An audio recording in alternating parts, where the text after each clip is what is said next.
Hey guys, welcome back to the channel, welcome back to the Retro Wrestling Room. Dynamite night is here. As you can see by the post there, the Machine versus the Best Bout Machine. This should be a pretty crazy night. Kenny Omega actually back. And not just in an interview segment, he's actually going to be wrestling tonight. Obviously, we watched him in the Tokyo Dome a couple of weeks ago when he faced off against Gabe Kidd. But to see him back in just the AEW ring is going to be something different. So, click that there. That's all going. See if I can sort anything else out here before we start properly. Yeah, let's have a look at the timer. So obviously in the UK we got Triller set up and it starts in just over 3.5 minutes at the moment. So we've also got the women's gauntlet match, and that is going to be for a shot for the women's title against Maria May at Grand Slam. We've got a triple threat match by the look of it. Not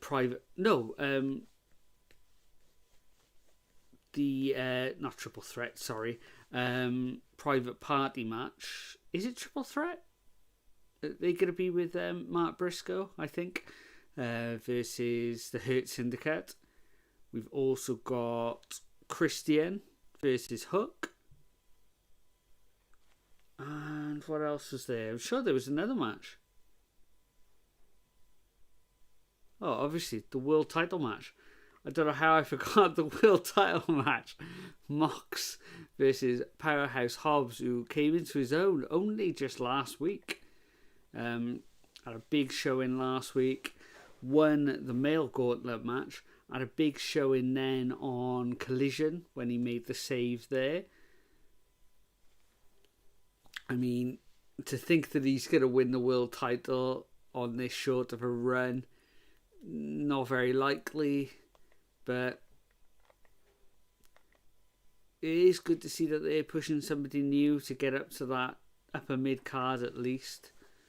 Coming out of this, he should be a little bit more made. Hopefully, he'll have a few more meaningful storylines and stuff going forward. Nick, obviously, is always in the chat.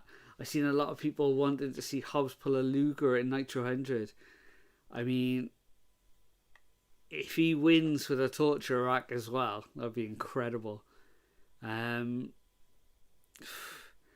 mean, since watching AEW from the very, very start, I don't think they've had such negative comments against the company as right now. It just, every week I seem to say that, though it seems to be amplifying every time you go online. AEW, they've still got all the pieces there. They just need to put them all in place, I think. And once things start clicking, they should be able to make a bit of a 2019, 2020 comeback. But we shall see. But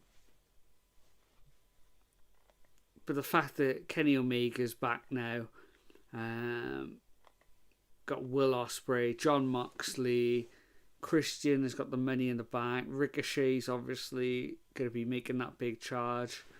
We've got former champions in Swerve and Hangman. There's still a lot of people that can go to those main events.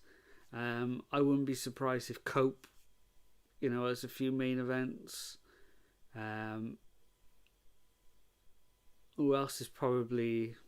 MJF is a former champion. He could always be pushed to the top. There we go. So the stream is just kicked in there. Sort the volume for that out. So Tony Schiavone's back. We got Taz and Excalibur. Oh, as a little kid, just behind Taz, and the music's all a little bit too much for him. He has to cover his ears, bless him.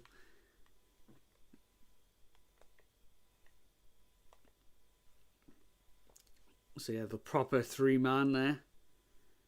So here is the video package for the world title feud.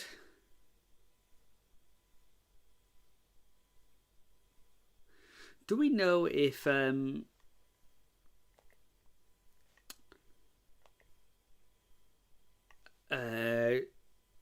Danielson's done, or is there a chance that he could come back for a massive match against Mox, let's say All In, to end this Death Riders thing, get his revenge back? I wonder. I don't know. Why have I put Brian? Oh, it's because I was saying Brian then. I just started typing Brian at the same time. So wrestling room. There we go.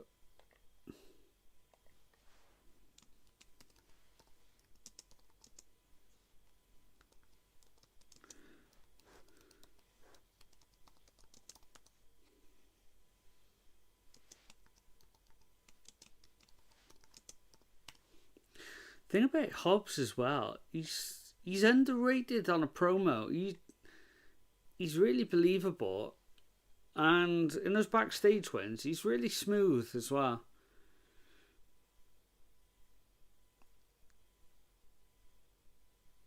So here we go. We got the Machine versus the Best Bait Machine part of the promo. There were some clips there from Wrestle Dynasty, from the Tokyo Dome. I've been watching too much Raw. I'm talking about drones now constantly.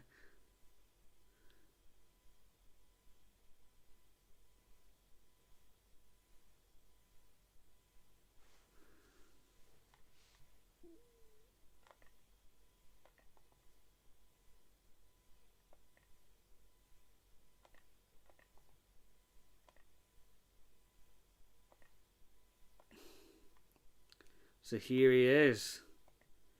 Here is Brian Cage,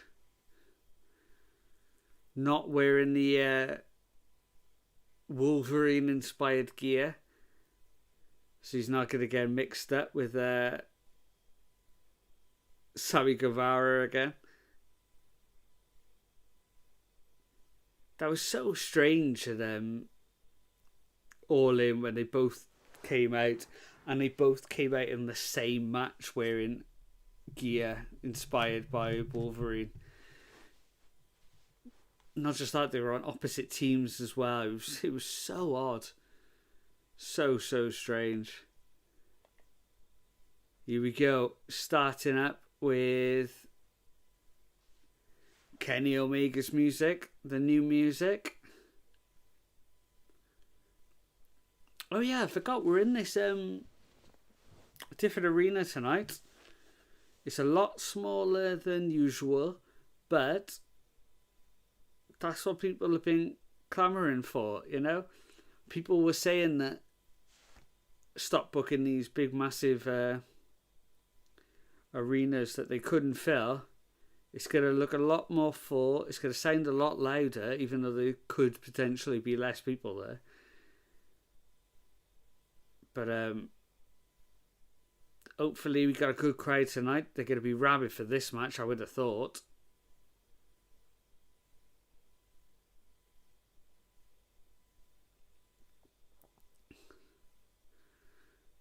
The trouble with this Kenny Omega music, it's good in an epic way, but I feel like it needs to kick in a bit more.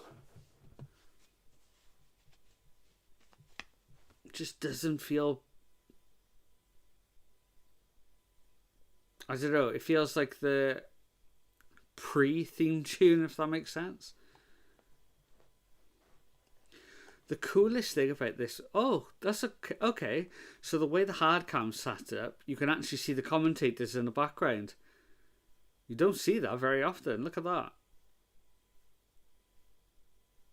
So Don Callis is obviously on commentary as well, the former manager of Kenny Omega. What I was saying, the coolest thing about this match is that this is a match that Brian Cage has been looking for a long, long time. And if you've ever seen Brian Cage on the indies, he can really, really go. So the fact that he's in there with Kenny Omega, hopefully Kenny will lift him to heights that we haven't seen in AEW yet.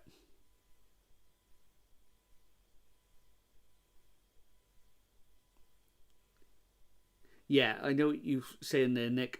Nick said that I've seen some people say that you should use Battle Cry as the regular theme and then save this for the big matches. Yeah, I agree. It feels more epic, so it feels bigger, but it doesn't like kick in, so you don't get that big pop.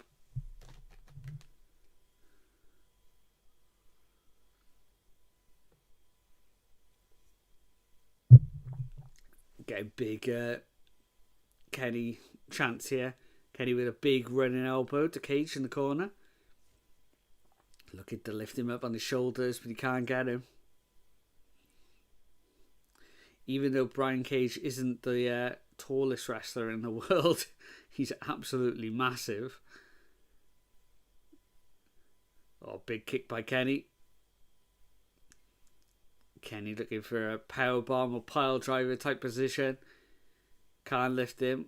He's going to get back body dropped. Here we go, slammed into the mat.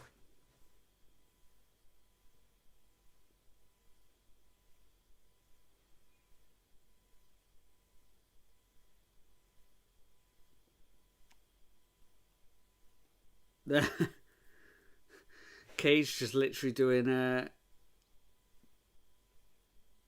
pulls there with Kenny Omega. Chucks him over his shoulder as well.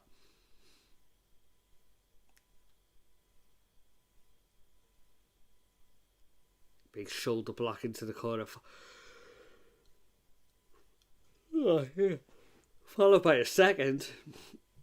Kenny Omega with a front chin lock.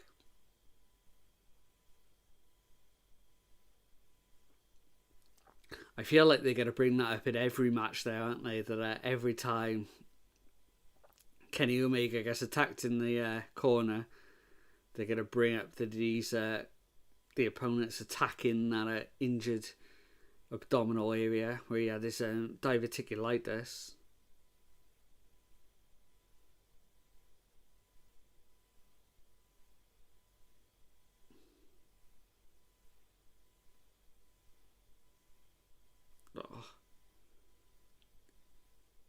Oh, almost a deadlift powerbomb there by Brian Cage. Gets Hurricane Run by Kenny though. Kenny takes him to the outside. Somebody said that Brian Cage is 49. Surely that cannot be right. Do they mean Christian Cage is that old?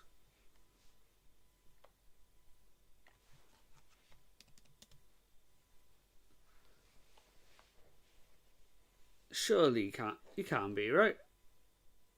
Let's have a look. Wikipedia. No, he's 40.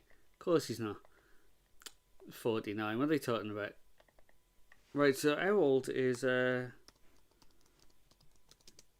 Christian Cage? Is he hit 50? I know Edge is around that age. They gotta be close, right? Why can't I type today? Christian Cage. Okay, Christian Cage is 51. Wow, okay. I have no idea what they were talking. Maybe they meant 39 and they... I just looked at that and I was like, there is no way that he is 49. You are crazy. Not a chance.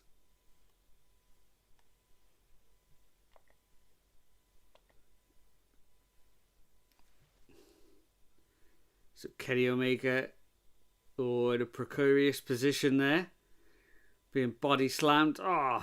Slammed down onto the announce table there. Oh, Kenny Omega's busted open.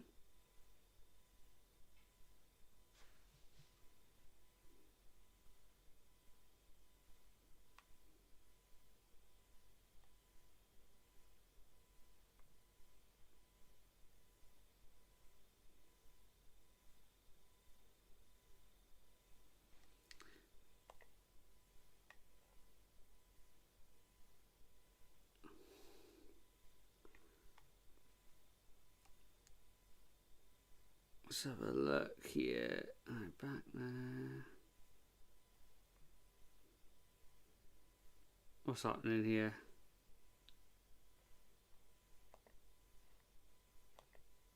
There we go, that's back, so it is.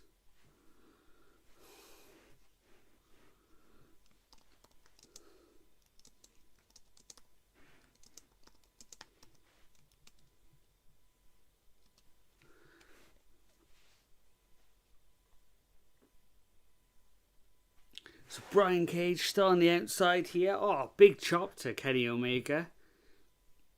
There's a highlight in the bottom corner there talking about the other matches here.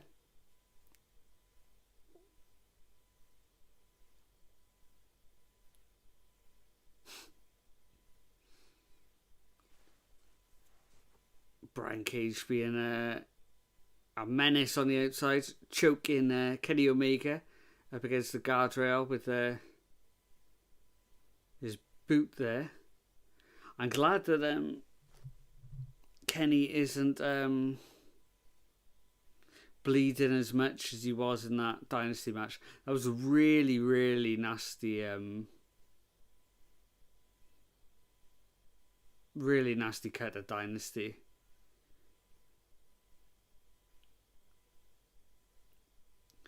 Oh, so Brian Cage deadlift suplexes Kenny Omega from the ring apron all the way back into the ring.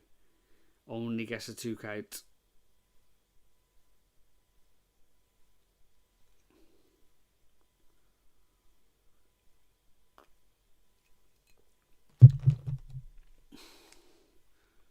Kenny Omega rolls out onto the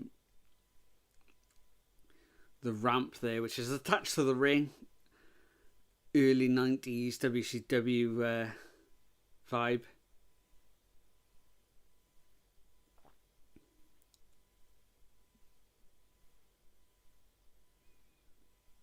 So Brian Cage still working over that midsection of Kenny. Kenny's fighting back now on the ramp. Oh, big chop.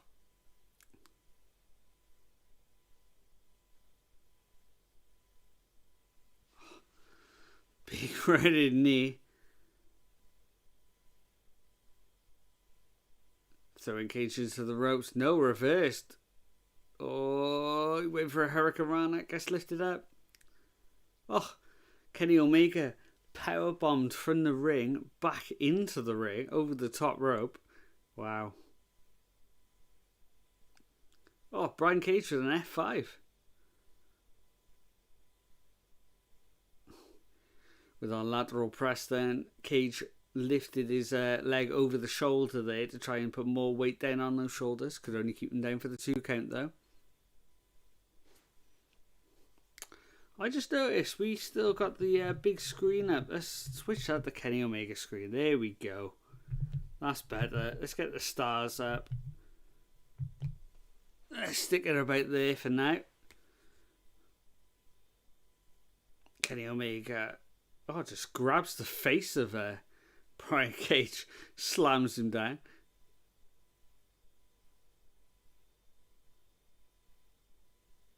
Oh, he went for the moonsault there. Kenny Omega off the middle rope. Brian Cage had it scouted. Managed to get the knees up. Oh. Lovely move from Brian Cage there. Can only get a 2 count yet again though.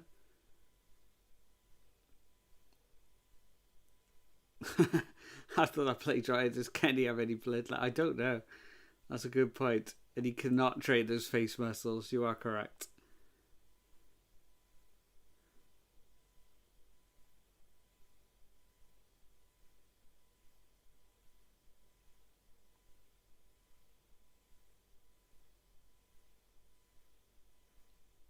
Brian Cage with another shoulder block in the corner.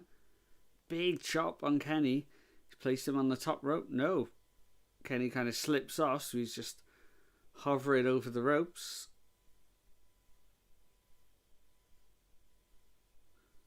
Kenny Omega with big slaps to the back of Brian Cage's head there, who stood on the top rope. Kenny Omega springboards up. Oh! gut wrench, sit out, powerbomb. Oh, then a V trigger. 1, 2. Oh, Cage just about gets out.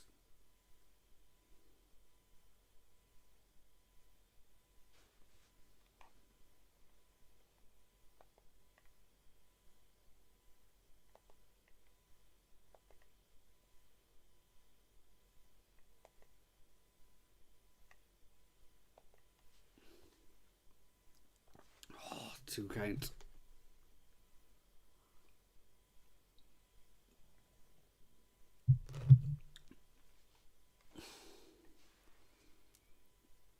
Oh, Cage managed to...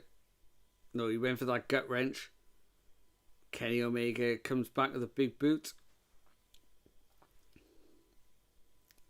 Ducks into the clothesline. Oh. Another big knee from Kenny Omega. Cage is set up on the ropes. Oh. Big V trigger.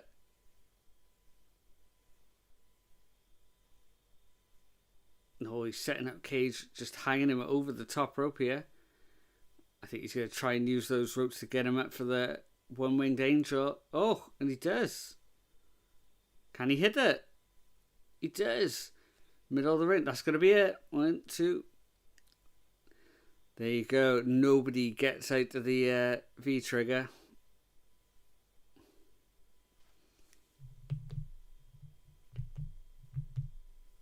So, not a bad match at all. You know, it wasn't a bad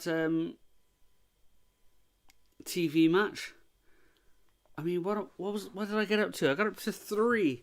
So, I mean, I don't think it was anything special, but it's just good to see Kenny Omega back. It was kind of like a little teaser for Kenny Omega, really. We got Kyle Fletcher and Lance Archer taking out Kenny Mine now in the middle of the ring. And here comes Ospreay. Ospreay trying to make the save for Kenny Omega. Big clothesline to Kyle Fletcher, knocks him out of the ring. Oh, Lance Archer's grabbed hold of Ospreay though.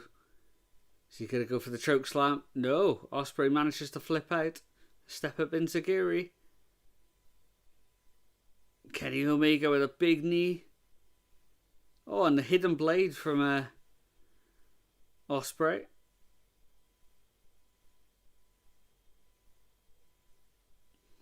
And we got a stare off again. 2 weeks in a row between Ospreay and Kenny Omega. Ospreay saved in 2 weeks in a row now.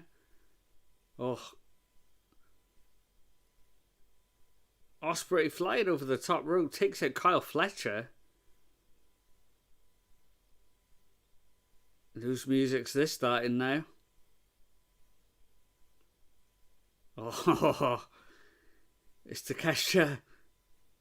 Takeshita's here with a continental title. International title. And now they're fighting off in the middle of the ring. These two have had some amazing matches as well. Takeshita obviously got the win over Kenny Omega at All Out 2003. Oh, big clothesline for Takeshita. Now Ospreay's back in. Hitting both Fletcher and Takeshita. Oh, a big, massive punch from Takeshita now.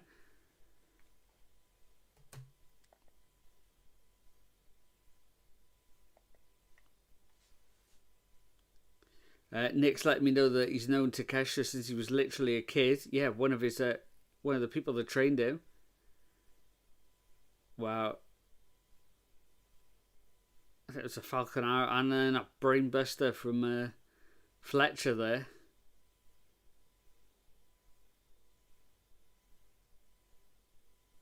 What's the next pay-per-view? Is it Revolution? Is it first in the calendar?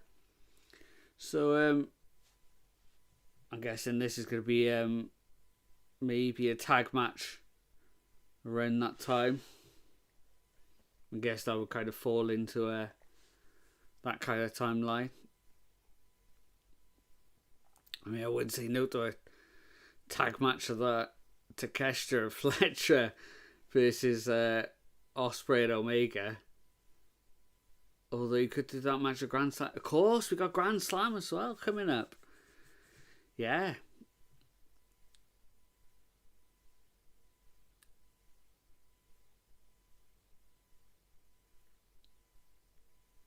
Well, yeah, imagine.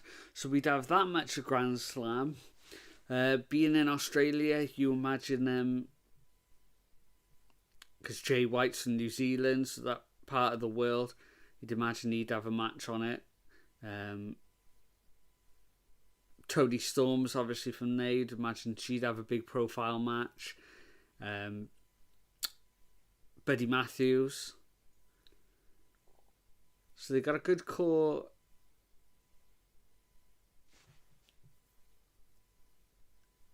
part of the roster, you know, from that type of that part of the world.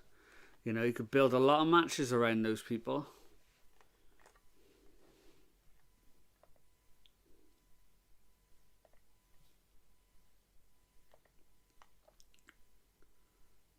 So another stare off now between Kenny Omega. Yeah, you're right. The gauntlet matches for the title shot tonight.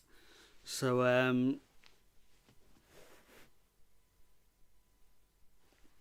yeah, so I guess we're going to have... let's get comfy here.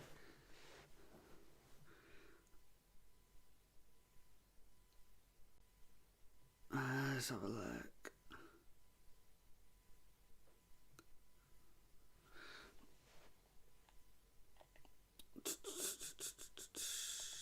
Let's get that sorted there.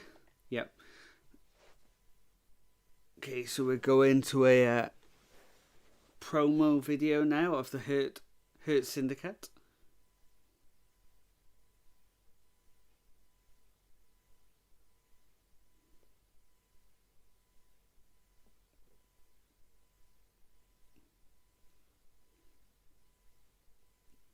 So going to be interesting to see MVP back in action. Obviously MVP Shelton Benjamin and Bobby Lashley. Even though they're not exactly newcomers to wrestling, I think they're all possibly to be described as veterans, put it that way. You know, they're new to the AEW audience, maybe, you know, or new to the AEW roster, put it that way. That's a better way of putting it. You know, there's still a lot of matches that they can have with a lot of young talent in AEW to try and raise them. He did face Josh Barnett at Bloodsport. It was okay, but hard to judge given it was a shoot-style match, not a regular match.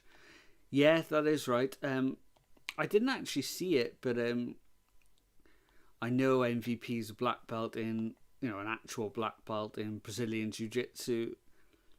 He's an actual good amateur wrestler as well, so I can imagine that being quite a good match. Yeah, I wouldn't mind hunting that match out, actually, checking that one out. So we've actually got a break here now on Triller. Just got the Maximum Carnage sign set up.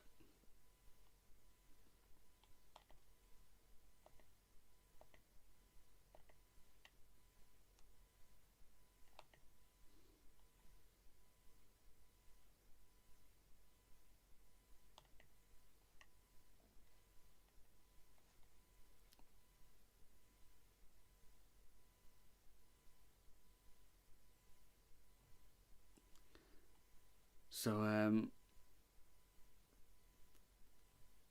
just checking out the usual Twitter here, see anybody's got anything to say about that match. Everyone's saying pretty good match. So pretty good start for Kenny Omega back on the circuit for AEW here. So that's 3 stars on the screen. Let's knock that off now. Let's get that. What else did I have? I had a 2-star, didn't I? There we go, back to normal. Be interested to see what match is next. I'm thinking Christian Hook maybe next. I think we'd go Gauntlet at the top of the hour maybe. Obviously the World Championship last. Maybe check the tag team after that. After the Gauntlet match. Oh, it's the Trios tag next, is it? Ah, right, okay, fair enough. They'll probably have the Trios match swapped with the Christian Hook, I guess. That also makes sense.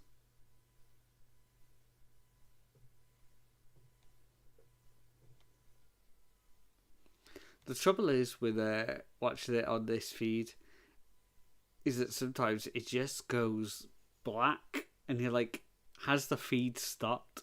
Is it going to come back? Oh no, it has come back. That is not black now. That is a very bright screen. We got the learning tree talking.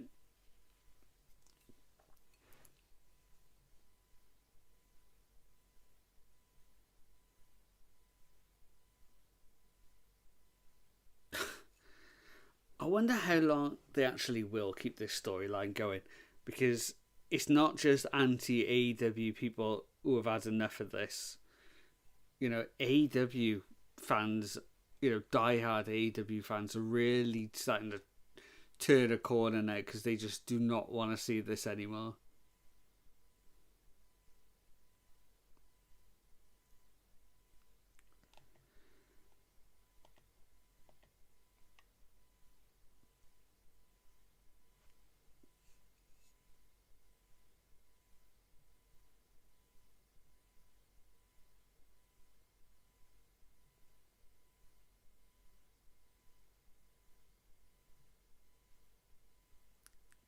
See, it's just not good to say. This is awful.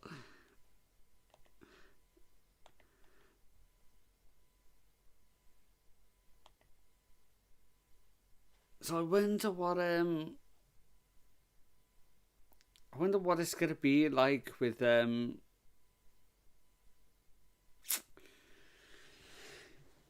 Death Riders with those on Saturday. I'm hoping the Death Riders just have nothing to do with them and just kind of either turn on them. Oh, that would probably give them. They'd probably get cheered though. That's the thing. They walked out on them. Okay, so first up we've got Ricochet's music here. We're gonna hear from the man that attacked Swerve Strickland a couple of weeks ago. There's that new heel theme tune. He's there with his scissors in his top pocket, wearing them like a little pocket square there.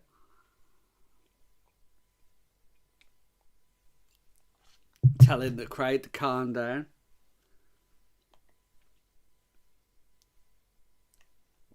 I hope they hit the scissors. That's it. You can see the scissors just poking out of that suit. That's really cool, actually. I like that. That's a cool little visual. Because you all know it's there. It's always on the show. So it's always going to be in the back of your mind. Even if he's just standing there in a suit. I think that's a cool little touch.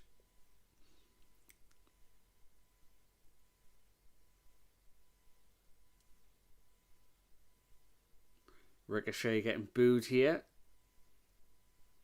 The reaction that he is looking for.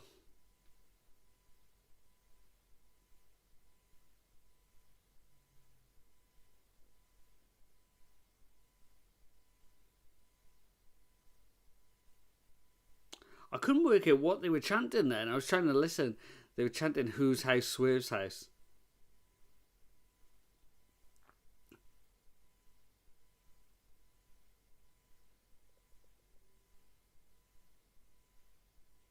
That's it, Ricochet. Keep booing them. The more you boo, the later they'll get. That's the way to do it.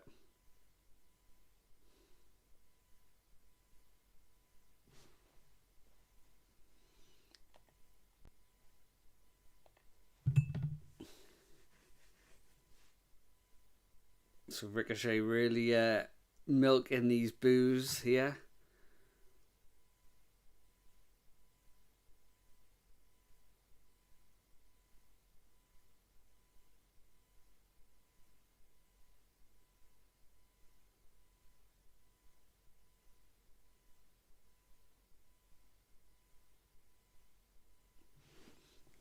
Ricochet still milking this crowd here, not saying anything.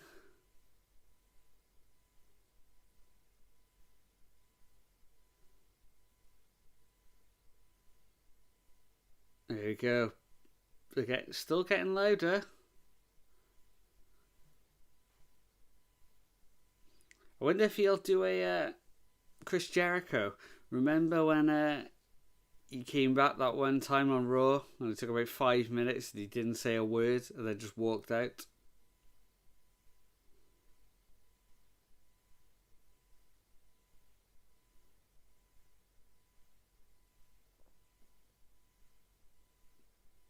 It's kind of gone on so long now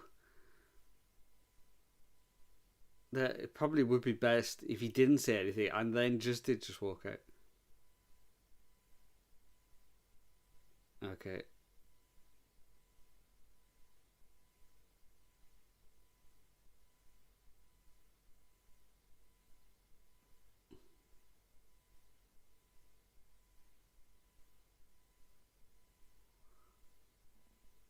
Okay, so we actually got Swerve's music. Ricochet there just said, you know what? A picture says 1,000 words. Oh, it's Prince Nana coming from the crowd. Oh, and a big chair shot from behind.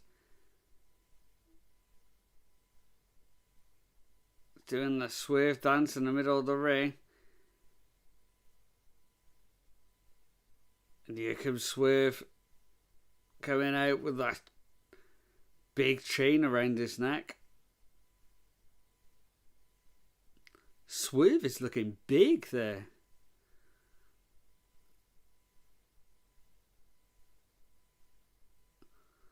Swerve looks built.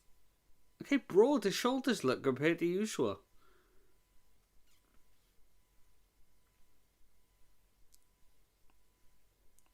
I don't know if it's just because I've been looking at Ricochet, but Swerve looks massive there. The thing they always say about Ricochet is that he's bad on promos. So the fact that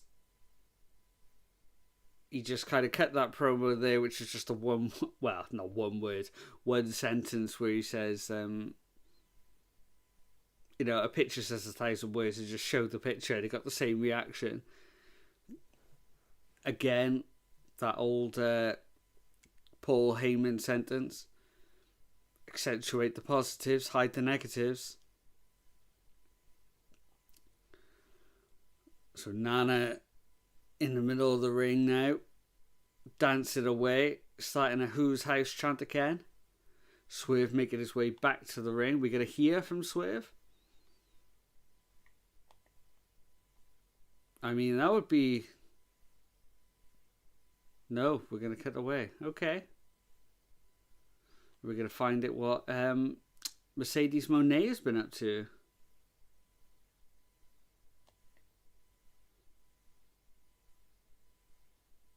Yeah, you're right, Nick. That's the thing. Like, you say he's bad at promos.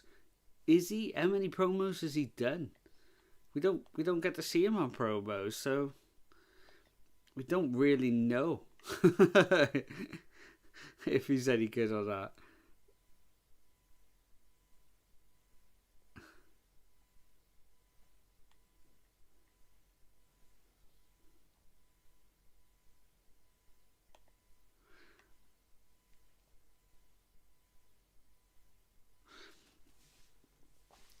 So with Mercedes Moné now, with 4 belts in her hand.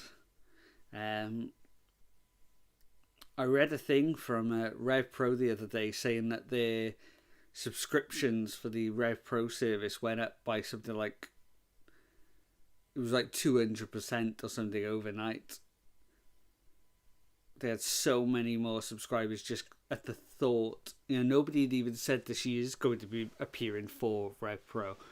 But, yeah, so many people just signed up for it. Oh my God, Nick, you're right. The fact that is the premier organisation here in the UK, and their live streams and live shows have that bad an audio, it's insulting. If anything, everything sounds like it's underwater, being shouted into a microphone that's there. It's so bad. But it's not as if it's a one-off either. It's always like that. And they've been going for I think it was 2012 or something they started. So they've been going for about 12 years now. 12, 13 years. It's crazy how they haven't fixed it.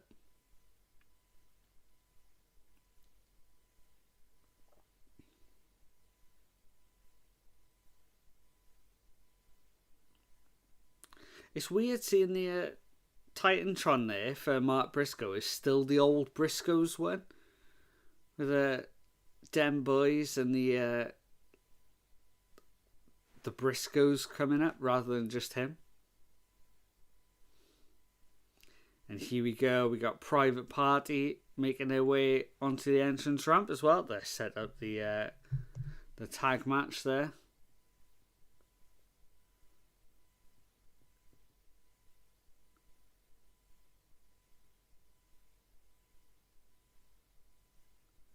Did they say 15 times tag team 15th tag team champions there?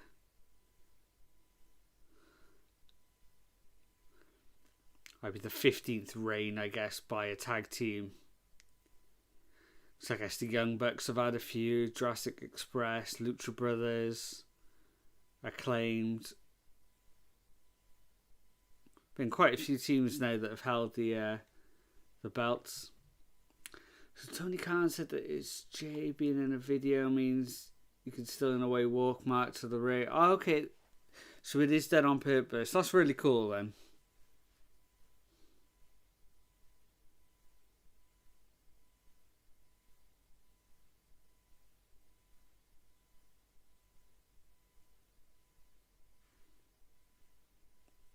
Oh, there we go. They're talking about MVP, even though he's been away. He's been competing in high-level jiu-jitsu competitions. That he has. I think he won... I think he went to the World Masters, actually. I'm not sure what division he was in. Because he's got to be about 50, so it's probably about Masters... What would the age 50 be? Masters 3, maybe Masters 4 at black belt. Not bad. Still a high level.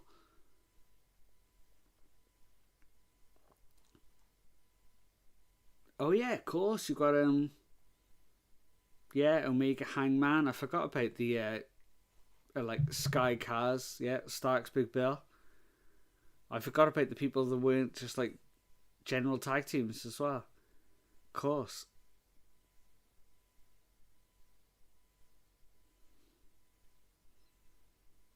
Mark almost gets a 3 count there, gets a 2 count after a drop kick on MVP.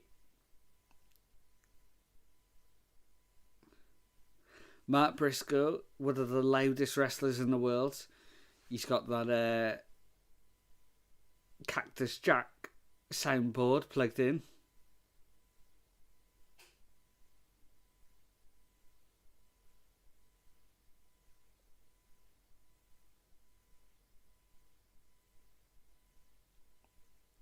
This is a crane shot there from the back of the arena. I mean, yeah, it is a lot smaller, but because it's so close, from that angle, from the wide angle, it's got that Hammerstein Ballroom kind of vibe to it. Kind of looks like the same layout that the ROH show had the other night. Mark Briscoe getting thrown from pillar to post here. He's at the ring apron, the ring post, the guardrails. Oh, big power slam there from a body slam there from Shelton Benjamin. Mark Briscoe crashing on the outside.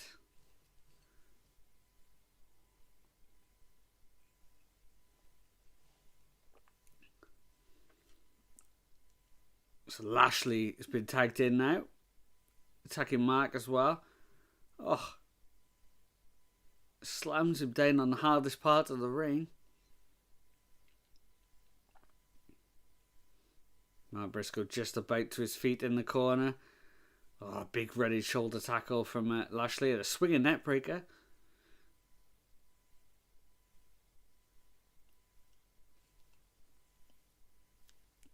So what are we saying for the gauntlet match? It's in Australia. It's a shot at Mariah May. Is it too obvious to have Tony win? Or is the rookie getting get a shot at the title?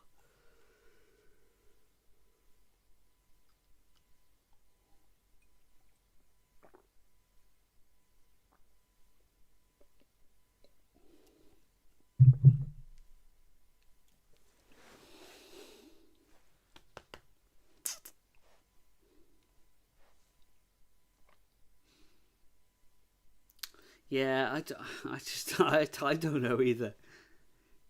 You never know what's going to happen with the booking in AEW. They do throw up surprises. Sometimes the most obvious choice is the one that they try and stay away from.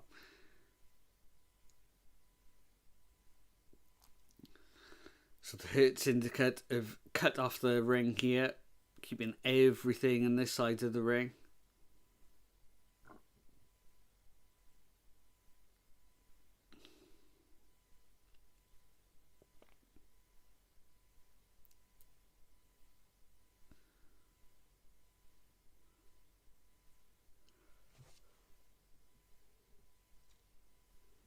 Mark Briscoe with a big charge. Can't get anything off though.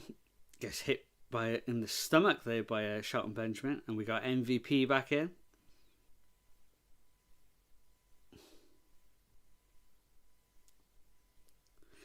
MVP seems to have had bad knees. Heavily taped and strapped up for about 20 years now. How he's still wrestling, I'll never know. Oh, so Mark Briscoe just cannot get out of this side of the ring. Gonna get a suplex here. Lovely snap suplex from MVP again. He's the American Great Muta. He is. How do you wrestle that long without knees? It's crazy.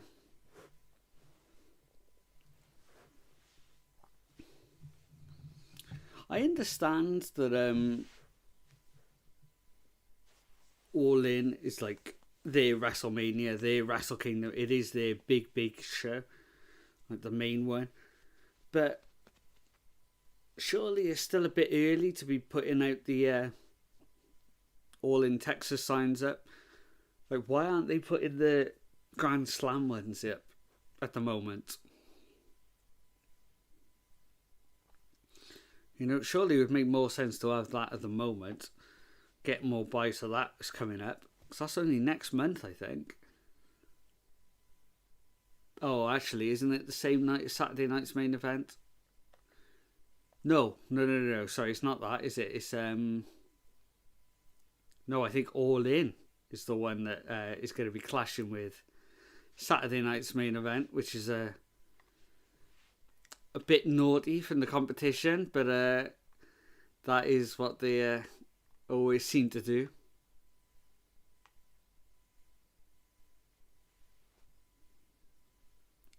Here comes Shelton Benjamin. Run to the side. They have made the tag on the other side.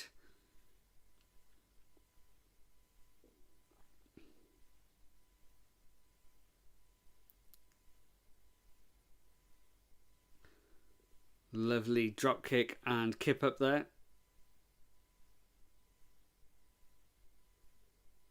Oh, double drop kick from Private Party. Taking out MVP. Double drop kick to Shelton Benjamin and to Bobby Lashley. Oh, another to Bobby Lashley. It took two to take him out. Bobby Lashley's on the outside. Oh, here comes crazy Mark Briscoe. Dive through the ropes. Oh, a heavy splat. Oh, it was a big landing for Mark. So Private Party taking out MVP and Shelton Benjamin in the ring now.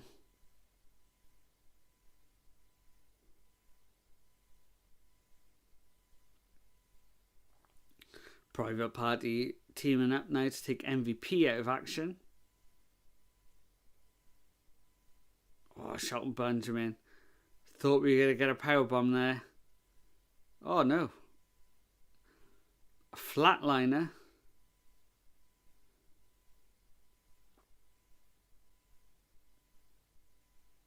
Oh, Mark Briscoe's taking more massive hits on the outside. Just got hit with a slab. You heard the thud.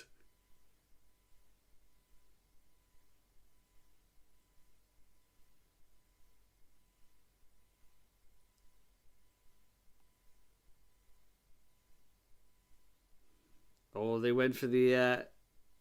oh, what a joke slam from Bobby Lashley. Oh, Isaiah just got hit with a release German. And that big rolling spear from Lashley. But he falls out to the out under the bottom rope to the outside. An MVP with his patented big boot there. Oh, another release German. Shelton Benjamin. Followed by the super kick. That could be it. Wow. So the Hurt Syndicate have managed to get a pin over the tag team champions.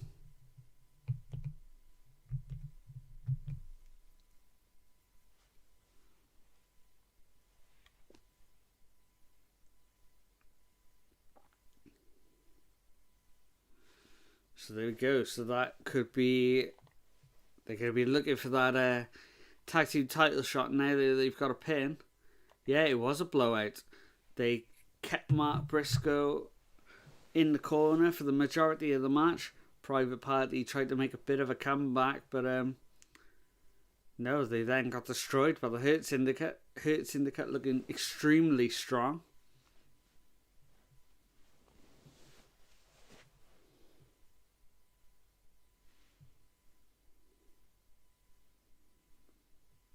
So there we go. We got the main event talked about there. Okay, next week we've got Rated R Superstar Cope versus Pac. And here's the clip from last week when Pac attacked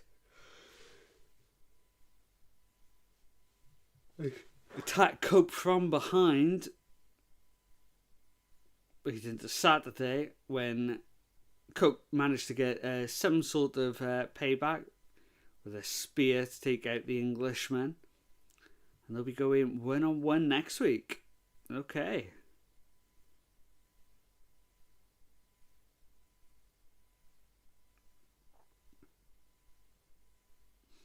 We got a promo now for Rated FTR.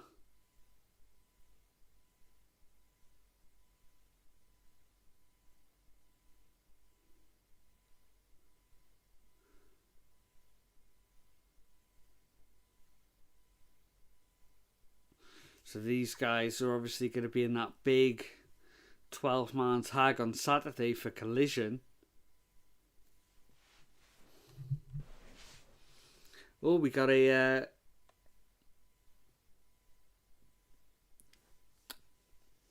what have we got here? Max and Carnage for everywhere here. See ya.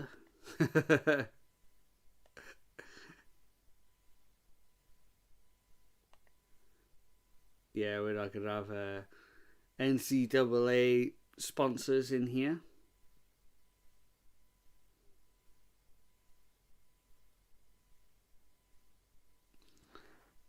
So we're back to the Maximum Carnage sign at the moment. I am just going to quickly throw it to the Be Right Back screen a moment, and should be back, I'm guessing, for the gauntlet match. See you in a second.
So we are back with Jeff Jarrett, the last outlaw, back in the ring here.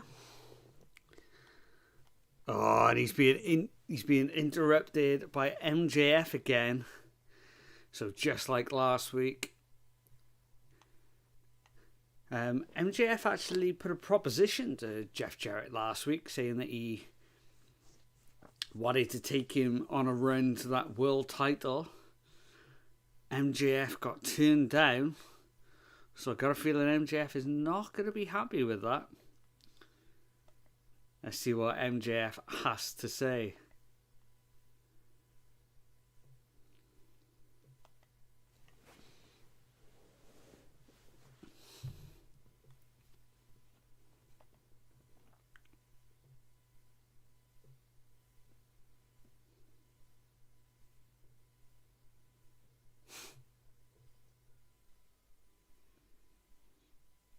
MJF starting off with what he offered to Jeff Jarrett last week.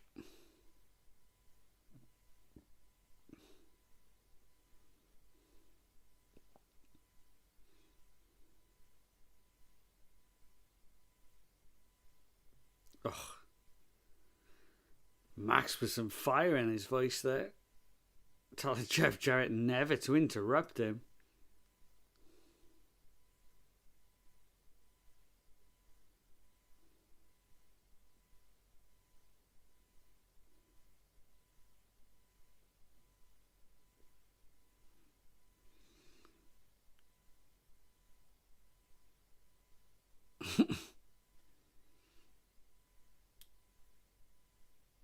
MJF telling us that if he retired tomorrow, he'd be a Hall of Famer.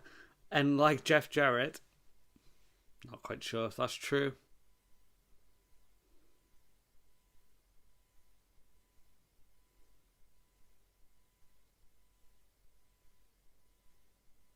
Ugh.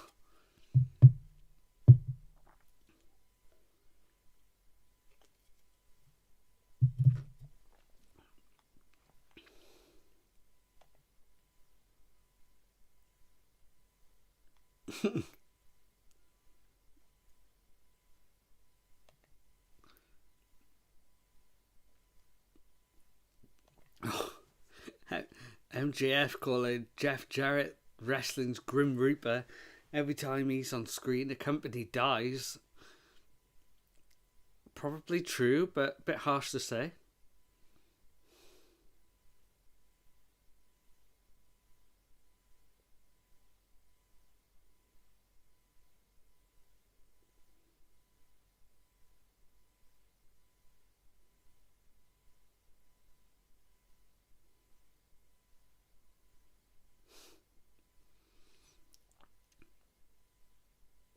See the difference between MJF and everybody else on the mic.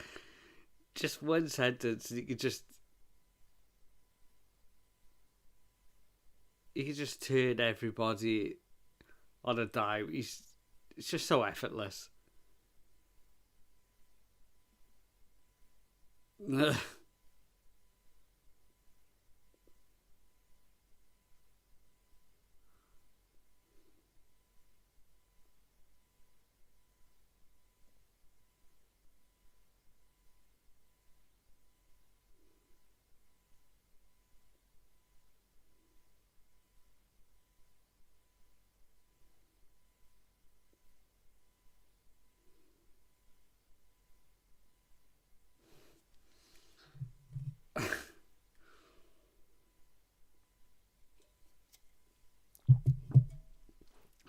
MJF being as classy as ever there.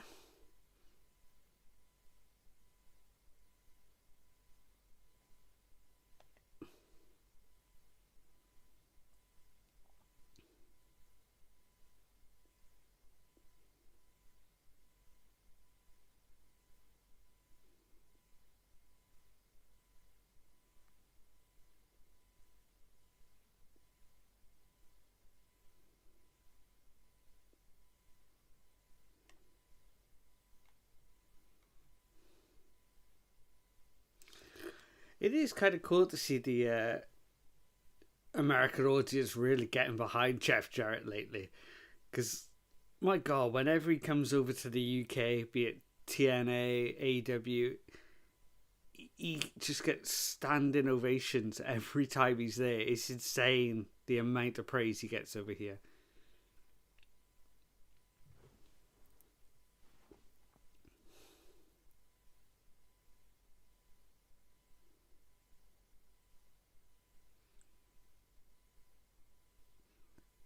So at the moment, Jeff Jarrett's not taking any of the bait here.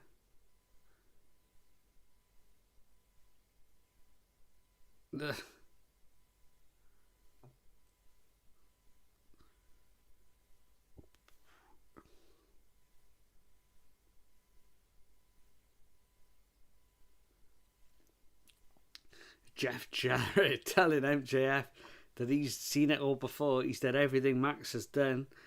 He's done it before and he's done it better than him. That's not going to go down well with Max.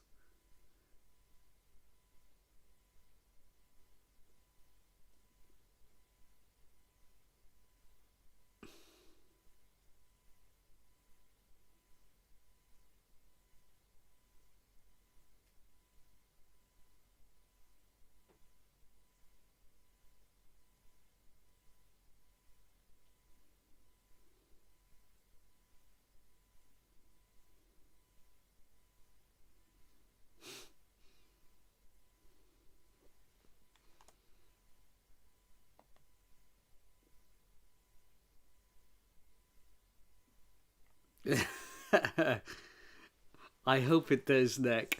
Yeah, if he comes out and sings "For My Baby Tonight," that'd be amazing.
Great thing about Jeff Jarrett is that he sure can cut a promo as well.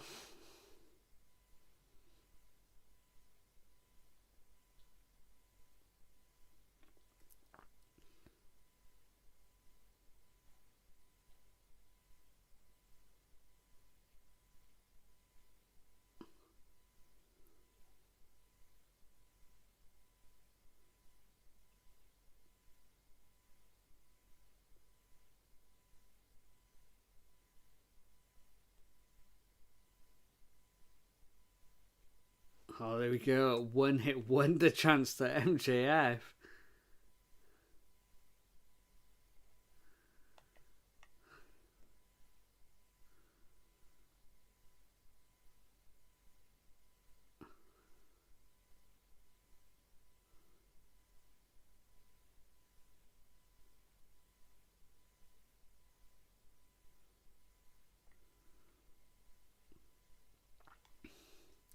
The thing with MJF, even though he's a heel and he'll say heelish things, they're all based in truth as well, which makes his promos so good.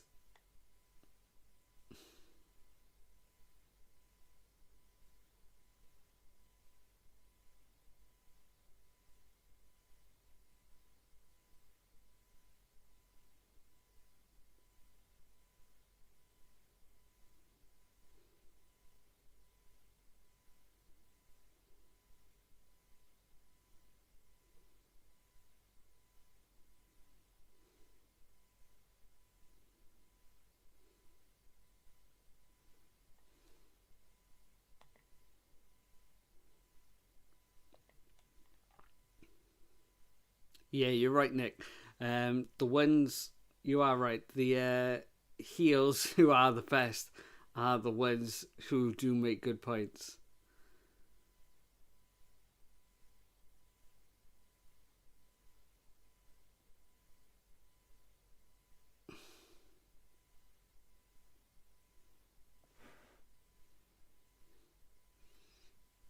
You know, once this little feud's through, you gotta push Max straight back to the top of the card.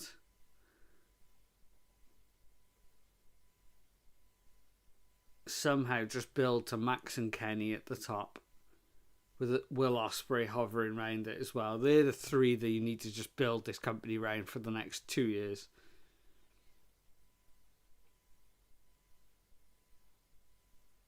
Oh. You know, the thing now, Jeff Jarrett's kind of laughing everything off. There's got to be a line from Max that's really gonna. Okay, this is what's gonna change it. There we go.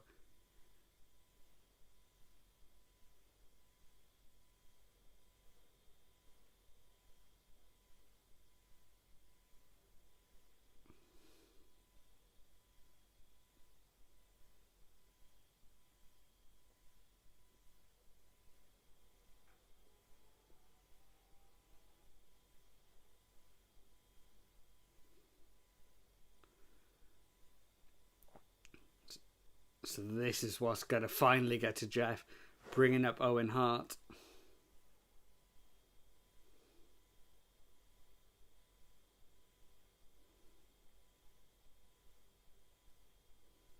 There we go. So that's the bit that's finally made Jeff snap. Big punches to Max. The funny thing about wrestling is that we got security here running down trying to break this up, and it was only a few punches. Whereas when Ricochet had scissors in his hands and was taken out. Oh! Okay, so Karen's in the ring, and Max has grabbed Karen, hiding behind her, pushes her to the ground, and now absolutely scarpered off.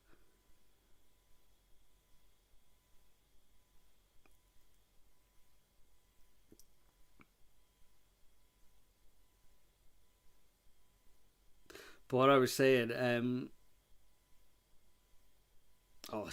before that, there's the Texas Death Match for Saturday. Adam Page versus Christopher Daniels.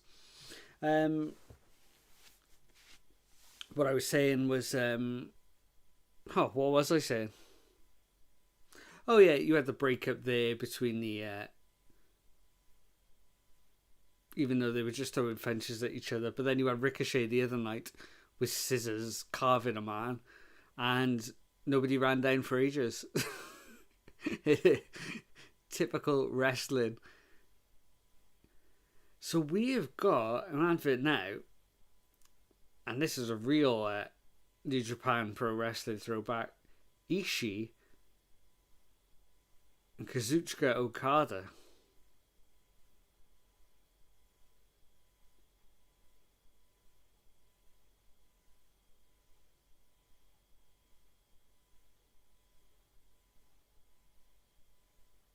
Wow.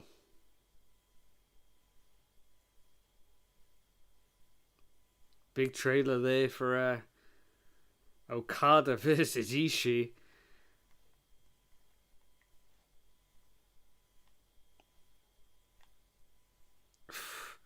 I mean, this weekend, I know I get it. Oh, so this is the Hook Christian match. We'll flick over the screen there. There we go. I know a lot of the discourse has been about that main event, right? The 12-man tag. Nobody's happy with it because the Learning Trio are involved. If there was any other 3 wrestlers, they'd be fine with it probably. But we got a Texas Death Match. We got Okada versus Ishii. Like, it's going to be a good match anyway, that 12-man. Don't worry about it. We'll see where the story goes with it. Hopefully they nail something. But it's going to be a good show on Saturday. Right, so Hook has attacked Christian Cage from the outside before the match has started, ramming him into the side of the ring there. Really fired up Hook here. Oh, big hard shots on Christian Cage. Oh, big hard chops from Hook now as well.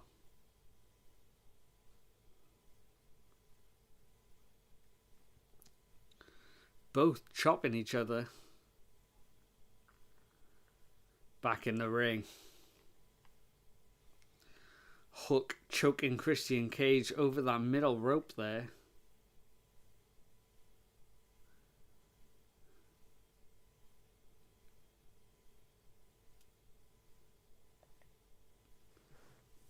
Oh, Christian Cage waving off the match by the look of it. Trying to make his way to the back. He's had enough.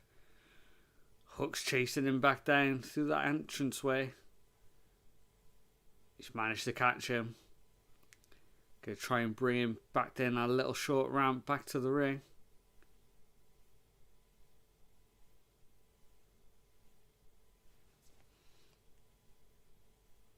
Oh, Christian Cage went for some sort of move on Hook there. Hook managed to back body drop Christian Cage over the top ropes back into the ring.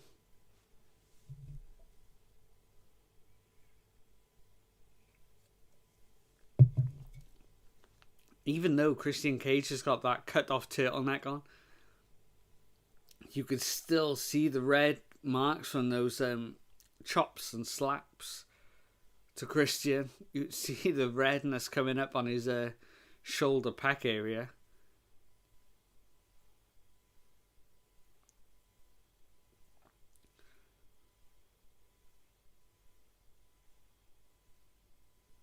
Christian apologising to Hook, giving him a hug there. But Hook's not having any of it. Belly to belly superplex. And now we're going to get 10 punches in the corner.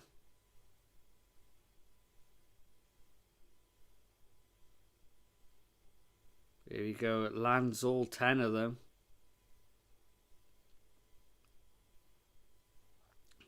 Oh, whips Christian into the turnbuckles there. We got lands chest first. Hart family style. Talking of the Hart family.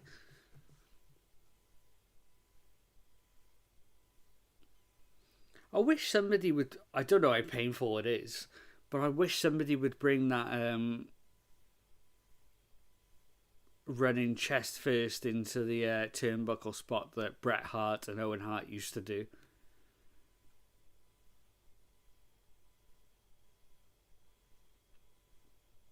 So here we are. So we got two members of the Patriarchy coming down to the ring here. It's like Kip Sabian and Nick Wayne. As Christian Cage is starting to take over in this match again. Just leaning on Hook's face there.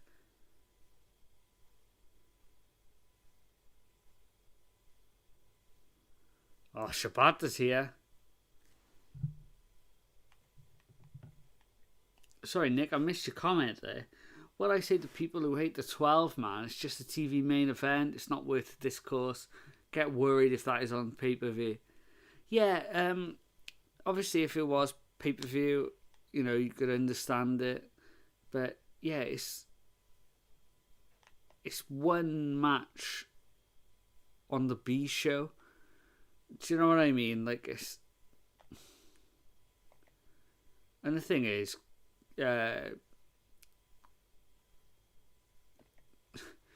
wrestling, what do they call it? The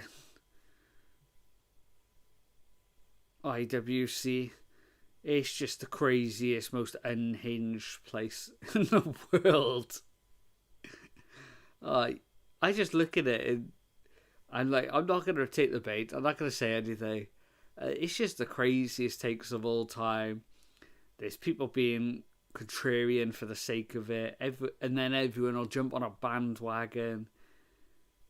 If somebody's down, everyone will dogpile on top. It's just the worst. Absolute worst. You said perfect one match on the B show. Yeah, it is though. You know, it's like... It's crazy how people have just gone crazy for it. I wonder why this week. I wonder why this is the one thing that has tipped them over the edge.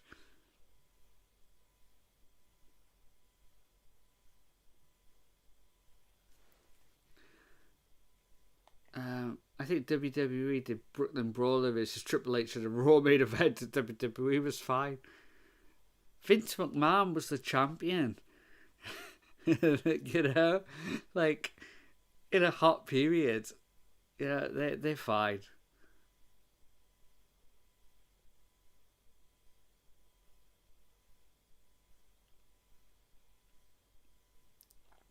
You know, if Tony Khan goes so berserk to put one of the Costco guys as the world champion, like WCW did with David Arquette, you know, or if Tony Khan actually wins the world title, I'll have Vince Russo in WCW, I can see then you'll be like, yeah, this is the turning point, but nothing like that. You know, when they, because, and I will admit, I love WCW, mainly early 90s, late 80s, early 90s, then 96, 98, like that short window. It was a great time to be a WCW fan, but I loved it all the way through. I watched it always. Even from late 98, even like that early. People always say 2000, but it was way earlier than 2000. You watch the show, they would have a swerve sometimes on the one show and then swerve it back the next show. It was just chaotic. It was like that. You know, AEW doesn't do that. It'll at least stick with a storyline for a bit. You know, they don't hotshot it week to week to week to week.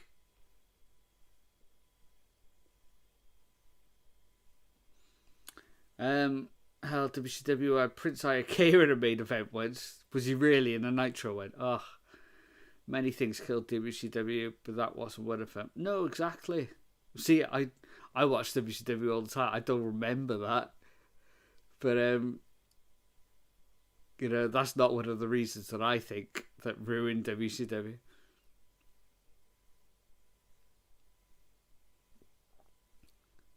Taz saying that he's trying to stay professional on the outside. Oh, that was a nasty landing from Hook on those steps.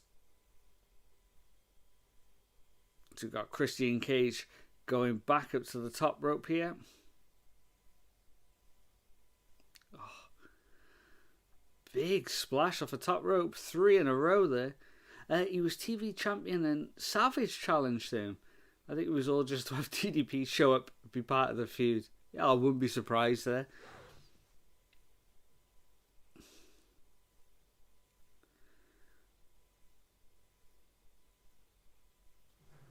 You know, WCW kind of ruined itself by making just insane decisions that nobody else in the world would make. You know, they managed to get Bret Hart, who was WWF's main guy for the last 5 years previous. They got him. He's openly slamming WWF. He's gone to WCW. Didn't really lose the title. What do they do with him? First night, he's the special guest referee between Eric Bischoff and Larry Zbyszko. And it's like, what is happening here? Absolutely crazy. There is a reason why there's 2 best-selling books about the death of WCW. Exactly.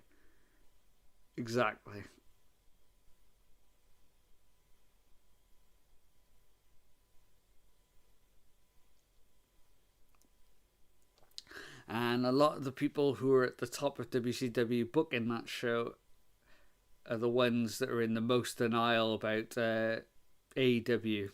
Go figure.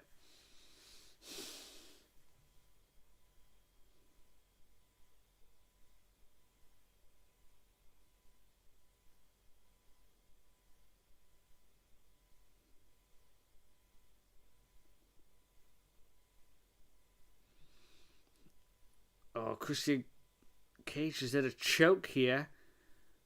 Oh, he's in the ropes though. The ref should be breaking it up here. Oh, Christian Cage let go. Oh, sorry, Hook let go. Christian Cage just crashes back down to the mat. They are also bitter Tony didn't hire them. They had pegged as another Dixie Carter. Yeah, I think they did.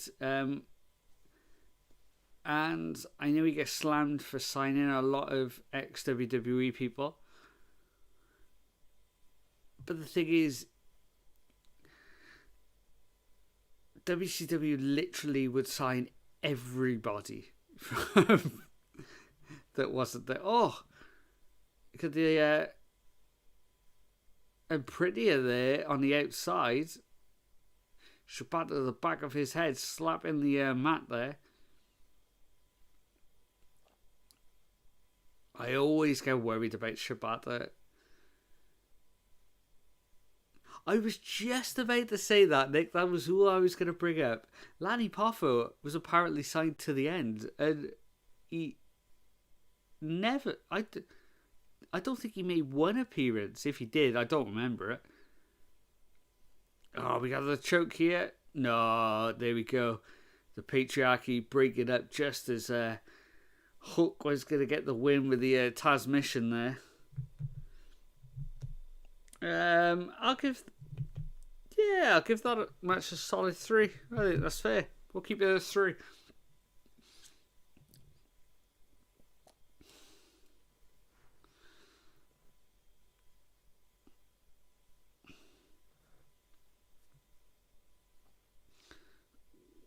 What I was saying about WCW though, like if it was around now, every single person that WWE let go, they would sign, and they don't. You know, it's not everyone. It's just the ones worth signing, who they do see potential in. You know. Oh my God! Look who's back. I was only thinking. I think it was yesterday. I was only thinking then, where the hell is Samoa Joe? That deserves a tweet.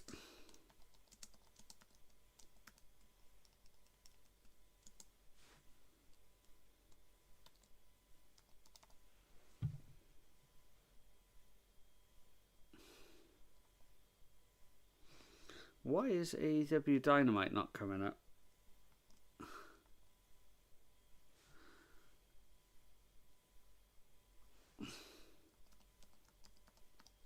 There we go.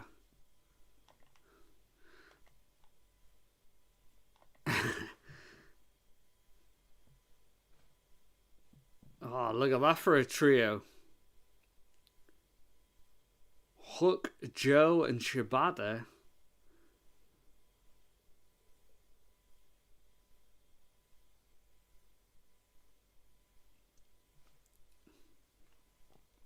I was watching back clips of Joe only yesterday. I was saying when I randomly thought of him, I was like, "Where is Joe?" And I was watching old clips of, well, I say old clips from like last year when he was a champion wearing a suit, just cutting promos, and he was so good. He was unbelievable. I see here's another man who could have been pushed to the top of the card as well. Jay White. He was obviously on top in New Japan for a while. Adam Cole has been in that upper echelon. You know, there's so many people that they can push to a main event feud. Oh, right, okay, who's filming? Oh, okay, fair enough.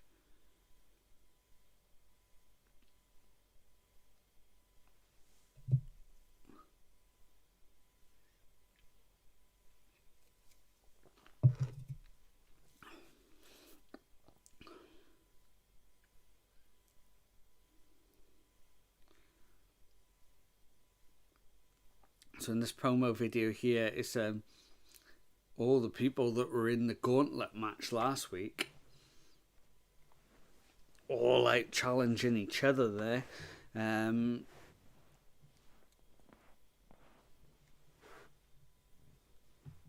You know, they could go back to Adam Cole, you know, if he's fully invested.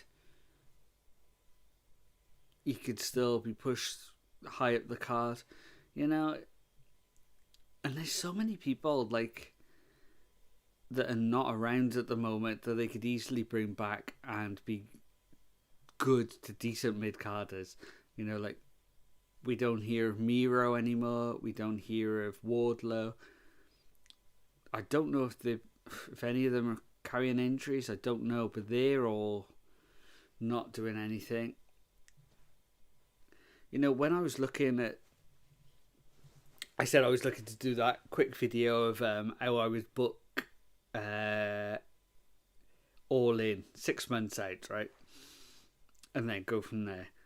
I was looking at it again today, and it's just, the roster is so packed. I don't know how he's going to get everybody on that roster onto that card. You know, the first All In London, the the biggest critique is that there wasn't enough one-on-one matches. You know, there was a lot of multi-mans, and I understand it was to get everyone on. But if you're going to stick with that, a lot of singles matches, I just don't know how they're going to fit everybody.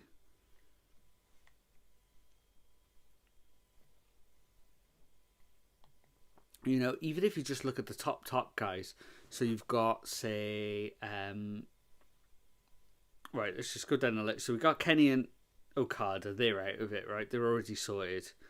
Then we've got Moxley, Adam Page, Adam Cole. Oh, I'm going to say the same names a few times now. Will Ospreay, Ricochet. You know, if Joe's back as a former champion. Who else were we thinking? Top of the card, Jay White's in there. You know, you'd think you'd have to have the champions. So there'll be Daniel Garcia in a match. Takeshita in a match. You know, you just start running out of spots. Yeah, unless he's got long-term plans in, I think there's going to be a lot of upset people once he starts announcing that dream card.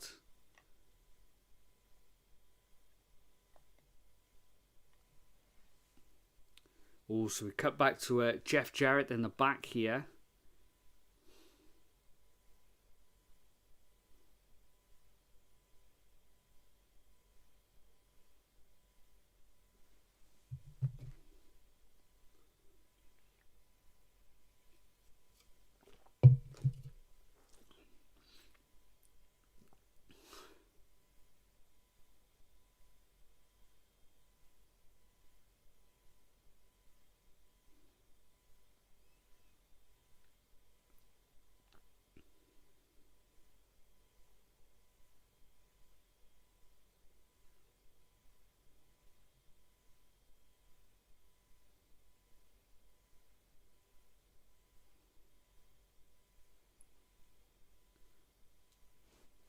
Wow.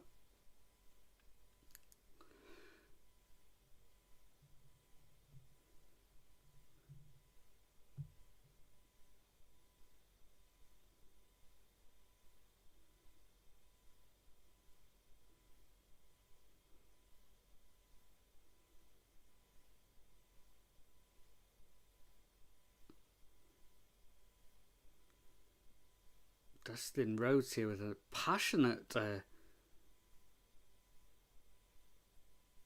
backstage promo to Jeff Jarrett, telling him he's backing him 100%.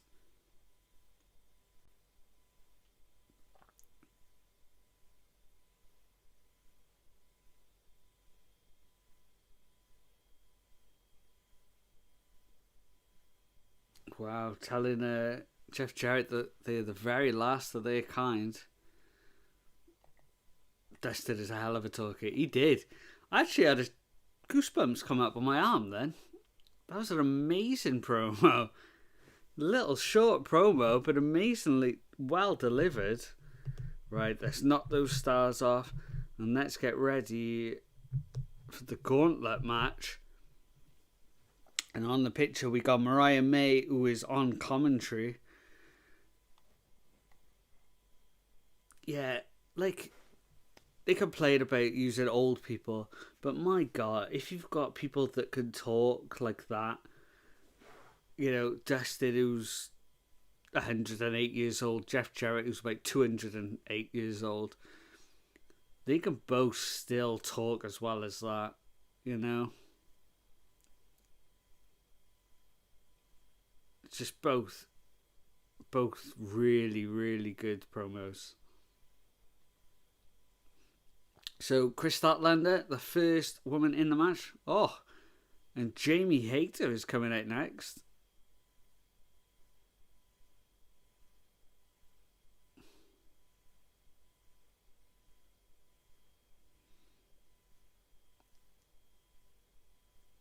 Jamie Hayter, matching coat to her attire.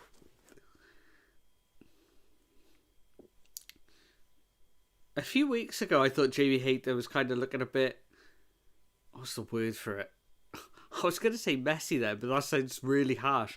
I didn't mean that in a, like, as bad as it sounded then. I meant in a, I didn't quite understand her look, like nothing was kind of matching.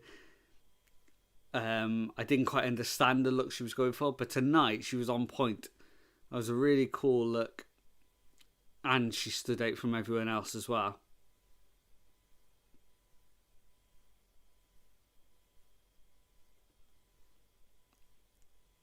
Jamie Hayter's actually been announced that she's going to be having a match in the UK soon against Alex Windsor. I think it's in Pro Wrestling Eve. Should be a big match for the UK scene. Good to have her back in it. Chris Statlander taking down Jamie Hayter there.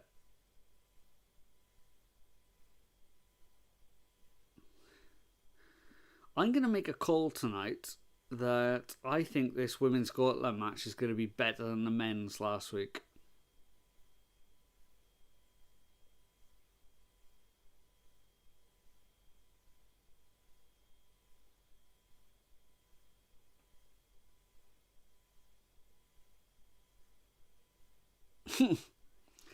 Maria May saying on commentary that she would rather just get a title shot over tonight because she doesn't want to fly all the way to Australia for these fans. Great comment. Oh, Michinoku Driver there. And who's this coming out?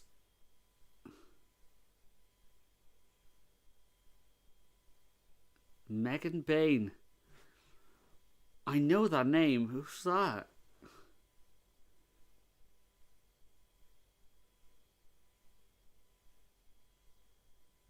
Ah, okay. That's where I know her from Stardom. Wow. Talking to people who got their looks together, look at that for an outfit.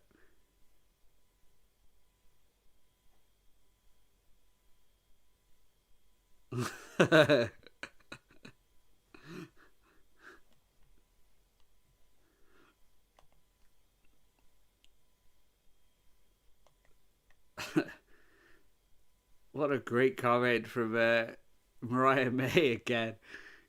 She, what is she doing here? She hasn't even got a match graphic.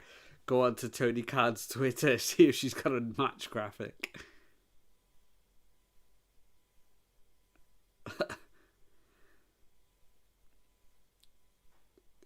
God, Mega Bain has got star written all over her. Look at this, look. Chris Statlander making a charge. No, we get a big clothesline. Megan Bain takes her out.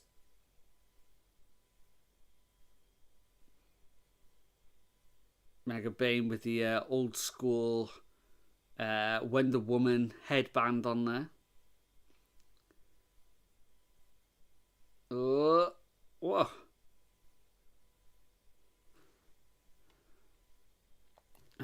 I've heard AEW have wanted to sign her for a while. Good to see her fully in there again. Yeah. I mean, look at her towering over Jamie Hayter. Mariah May looking a bit worried there on the outside. What's Bain going for here? Brainbuster maybe? Vertical suplex? Oh no. Jamie Hayter managed to reverse it. Drop Bain onto her head.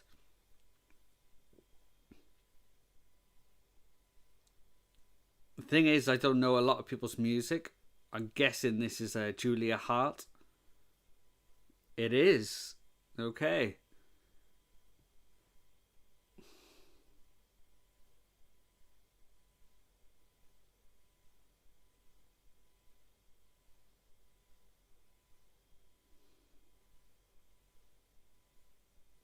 So Julia Hart and Jamie Hayter are fighting on the ramp here now.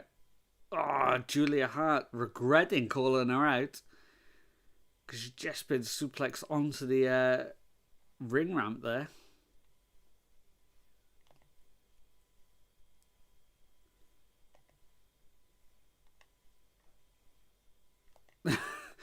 Right, mate, with another quality comment. I'm so glad we got a shorter entrance ramp tonight because we don't have to watch their full entrance.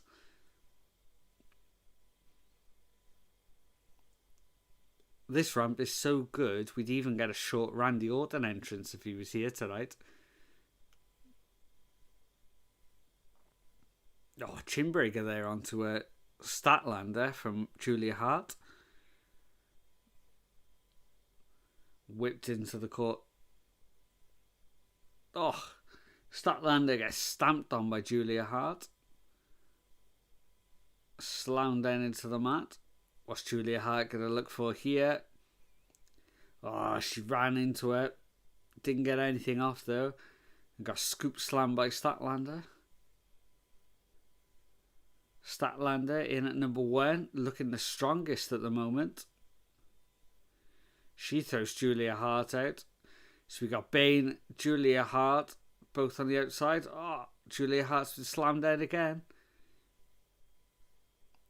She's just taken a beating since she's come in, to be honest.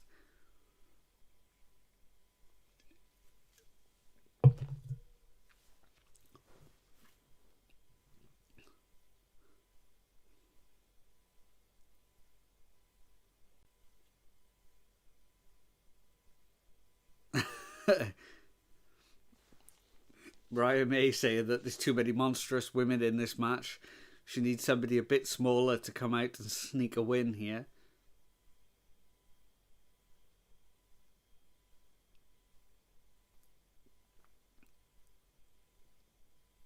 Oh, Bane with another strong elbow on Statlander. Hitting the ropes here. Oh, running European uppercut there from Statlander. Oh, big chops on Bane. Followed by forearm blows.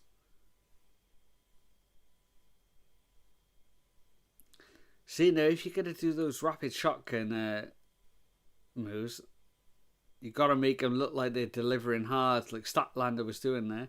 Oh, big kick to Bane. You can see Julia Hart taking out Jamie Hayter in the corner on the outside. Oh, an exploder.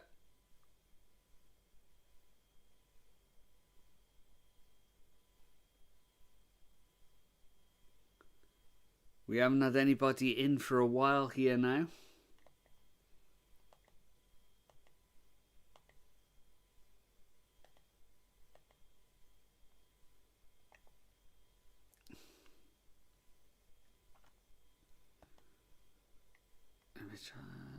Let's do that, and then let's do.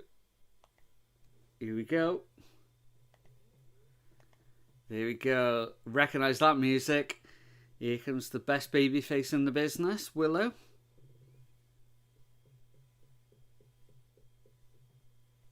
Oh, Mega Bane no sells a big boot there.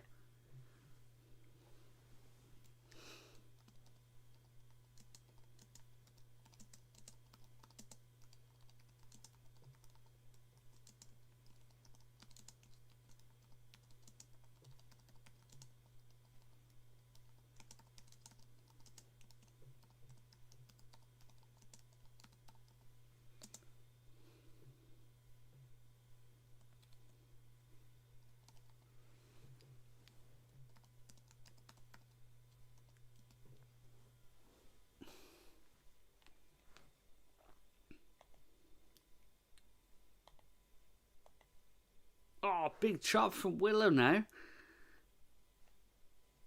Oh, followed by another chop. We got a chop fest now with Willow and Chris Statlander. Oh, and a pounce. Who we got coming out next? Here comes Tony Storm.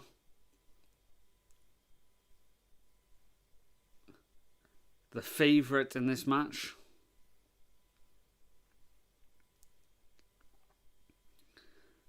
Oh, Willow looks for the first move on Tony Storm, but she rolls out, manages to get a 2 count. We get a snapmare from Tony Storm and a shoulder block, taking Willow down. Another snapmare there on Julia Hart, followed by the shoulder block. Are we going to get a third? Yeah. She's taking out Jamie Hayter and Chris Statlander.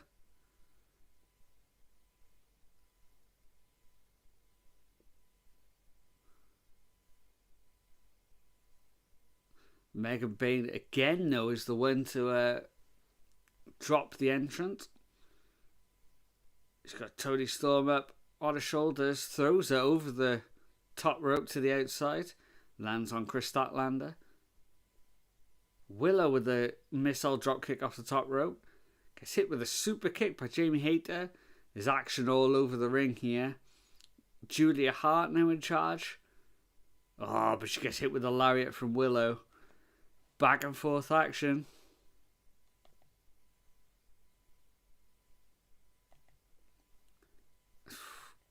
Yeah, you're right, Nick.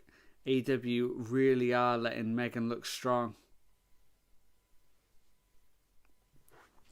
You know, Megan Bayne could easily fill that big, massive powerhouse. Chris Statlander with a running senton off the... Now, I haven't got the star ratings for this, but this is great so far. I'm going in at 3.5 straight off the bat.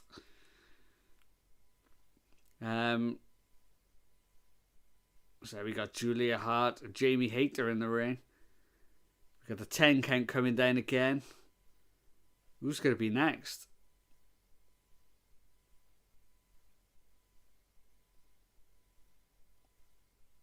Here goes Harley.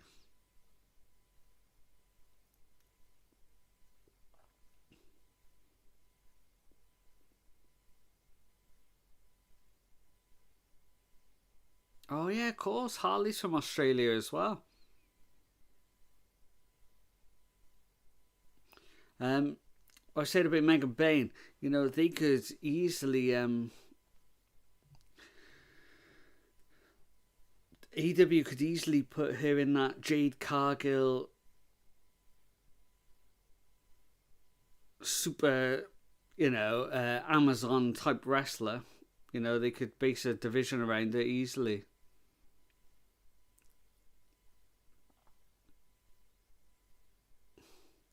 This is the type of match that the AEW women needed to have tonight. Really show that how good this division is.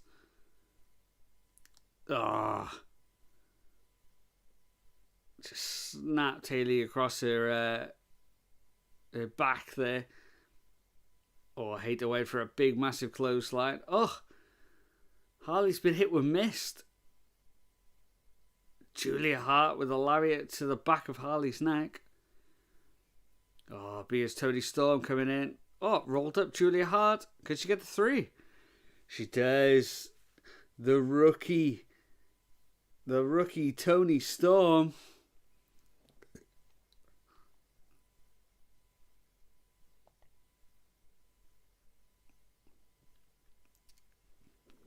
And Mariah May seems very happy with that.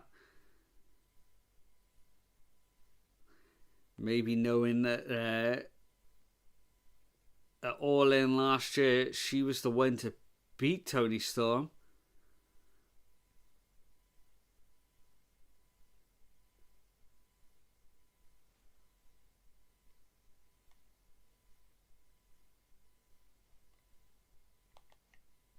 Okay, and then we go to the Maximum Carnage sign again. So looking at the time, 2:45, we've only got like 15 minutes left for this world title match. So they're going to have to cram something in here. But that women's match I thought was really good. What did I end up giving it? 3.5 out of 5? 7 out of 10? That seems about fair. It was a good match.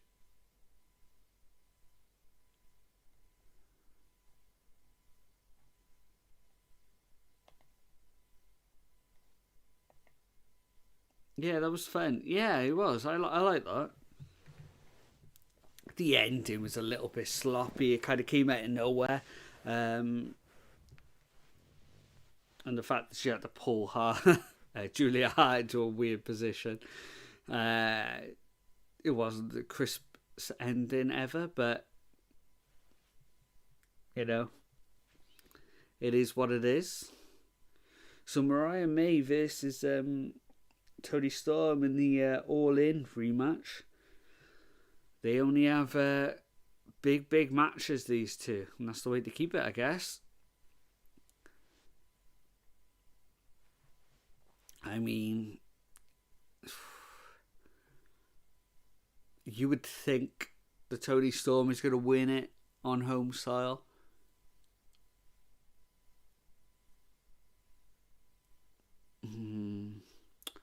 I'd say that was about a 70-30 for me chance.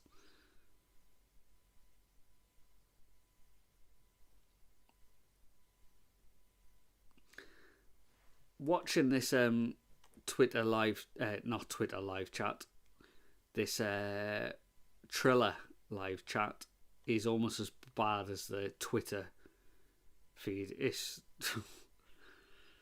ugh. Being a wrestling fan online is a scary, scary place to be. Good God.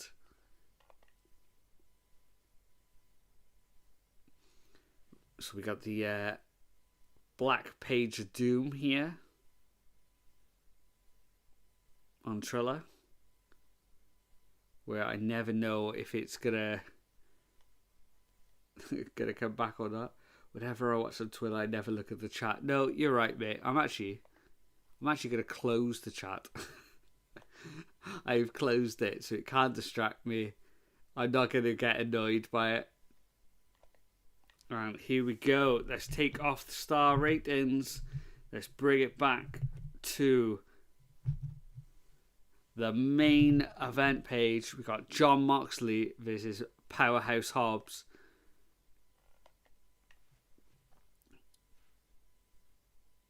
Powerhouse Hobbs' first main event run. Let's see if he can make the most of it here tonight.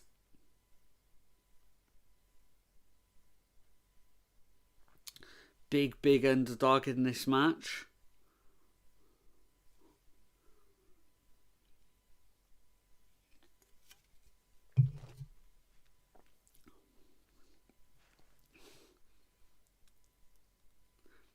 If he can put in a big show in here tonight, though, you know, it may change the way a lot of fans see him in AEW.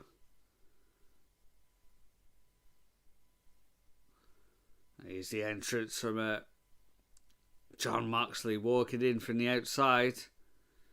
Snow on the ground in Cincinnati. Here they come, making their way through the crowd here.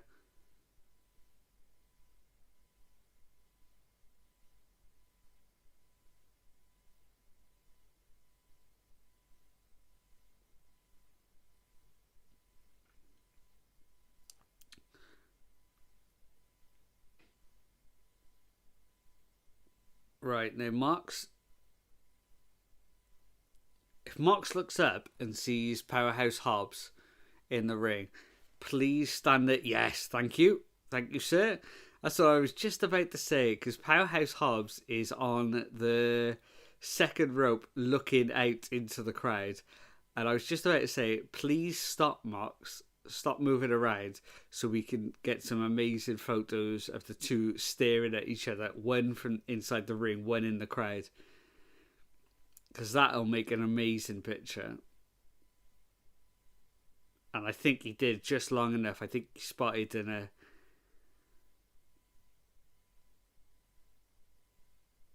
I wonder if later on we're going to see that photo being shown all over Twitter, because that was a great visual.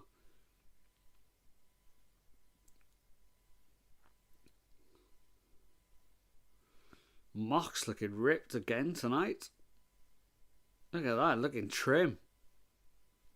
Mox looking in great shape. And we got Pac on the outside. Pac trying to goad Hobbs. Oh, and here's Cesaro from the other side. Cesaro? That was a throwback. We got Claudio on the outside, sorry. Moxley with some big forearms in the corner. Big elbow strikes to Hobbs. It's not going to be many wrestling moves from Mox tonight. Oh, there we go. Big belly to belly overhead suplex there from Hobbs.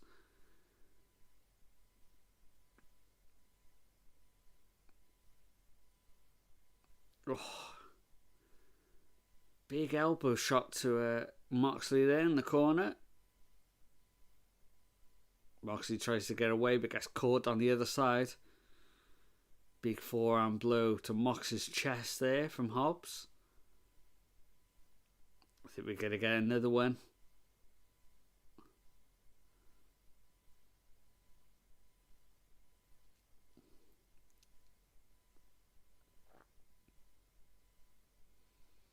Oh, Powerhouse Hobbs made a mistake there. Ducked the head once he threw Mox into the corner. Again, big chops.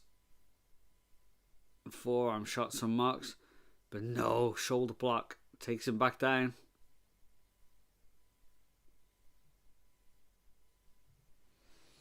So looking at the clock, looks like we got about 7 minutes left on the clock here. Not long for this main event. Doesn't really need to be a 30-minute classic though, this match. Oh, is that Swerve Strickland versus Ricochet? Dynamite on, what's that, February 5th. So that's going to be 2 weeks' time.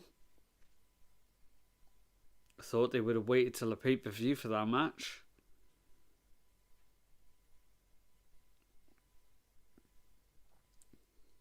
Mox running off the ropes. Another big boot to Hobbs.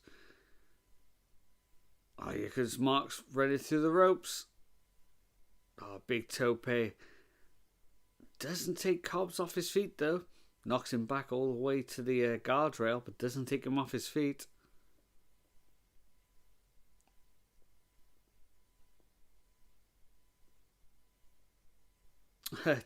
Taz commented as well how good Moxley looks. Looks like he's cut a few pounds lately. Yeah, he does. He looks more ripped than ever, I think, tonight.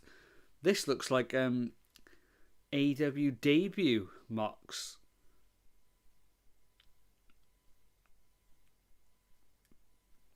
Oh, and Hobbs with a back rake to Mox on the outside. Don't see that very often, especially for the babyface. Unless you're Hulk Hogan. Hulk Hogan in the 80s used to love a back rake. Saying that, was Hulk Hogan ever a good guy? I don't know.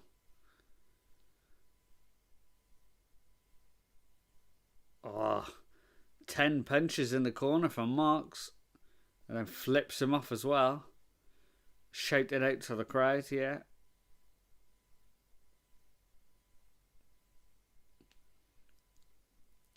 Hobbs needs the crowd to get behind him in this match.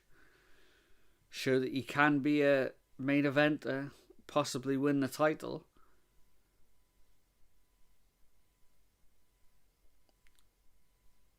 Oh, Hobbs looking like he's grabbing the earring of Mox here. Oh, no, he's biting the ear as well. Oh.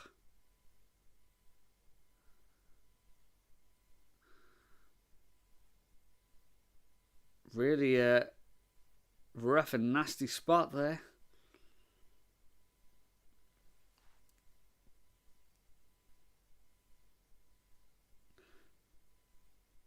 Hobbs looks like he got blood on his lips there from the biting of Moxley's ear.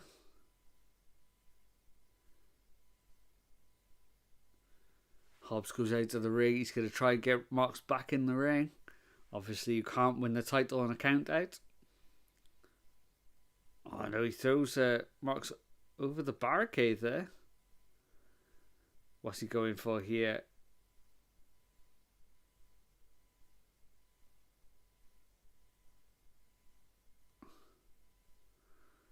Marina Shafir keeping a big eye on Hobbs there. Stalking him around the ring.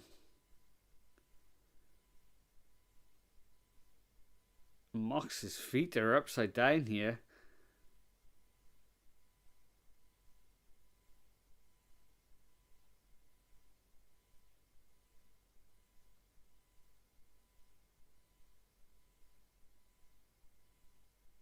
Hobbs again biting that ear of Mox. Oh, it looks like Mox is bladed on that ear there. Oh, Hobbs again biting that ear. Just grabbing it now.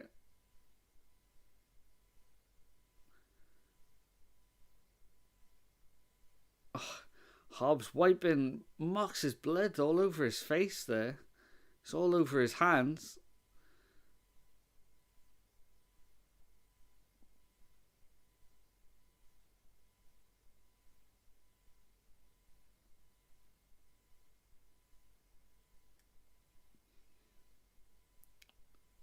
Hobbs looks like he's setting up a forearm. Oh, hits him in the side of the neck, right where that bleeding ear is.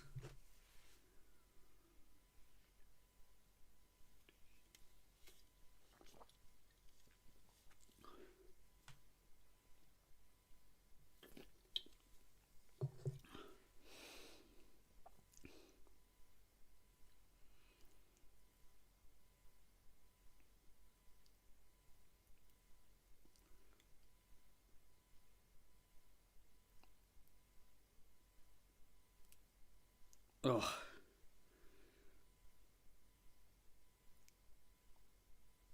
Oh, big forearm blow from Hobbs. Takes out Moxley here.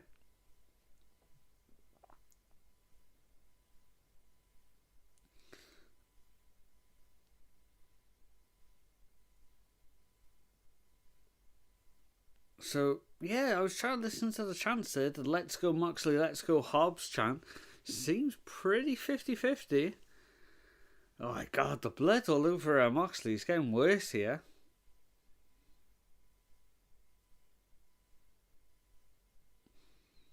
We got a shot. Oh, a good shot there. Coming through the crowd. Showing the entire crowd there.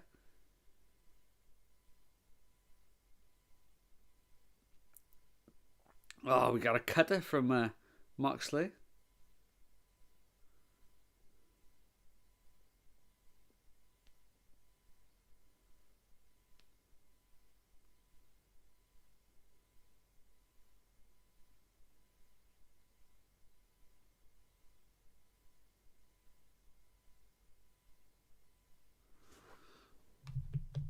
Let's get those stars up for this match. I give it 2.25 so far. Let's see if it can build on this match now.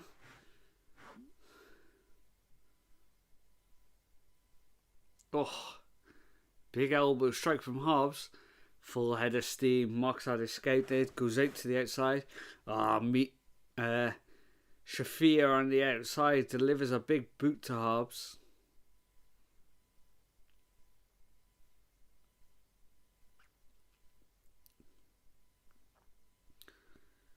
Hobbs is thrown back into the ring now.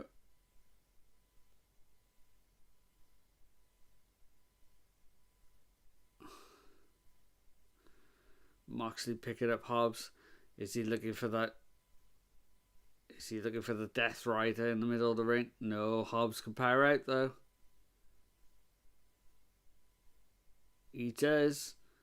Oh, a big shoulder block.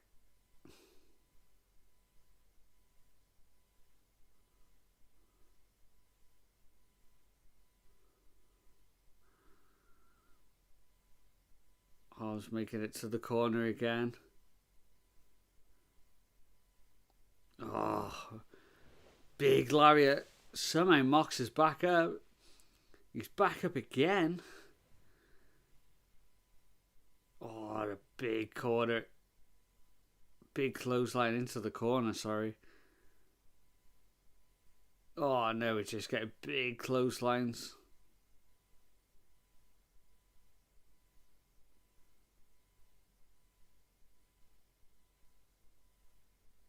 What's Hobbs going to go for next? Oh, double underhook DDT. No, can't get it again.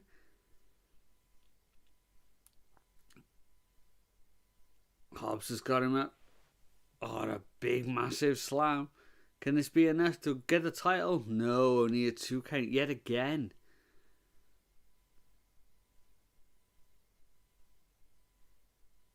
Get the advert for next week. Oh no, sorry, for Saturday. The Texas Death Match between Hangman Adam Page and Christopher Daniels. And then also Kazuchika Okada defended his Continental Championship against Ishii. Jon Moxley now with a straight armbar on Powerhouse Hobbs.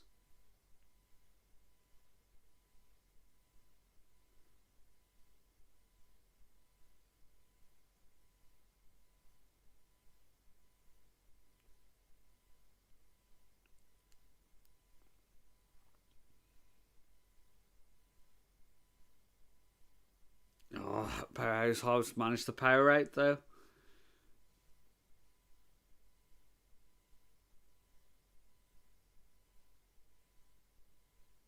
Powerhouse Hobbs rolls out onto the ramp there. Oh, Wheeler Yuta out of nowhere. A jumping knee. Just took out Hobbs. This could be the thing that really turns this match here. Jon Moxley. No. He's been caught with a spine buster.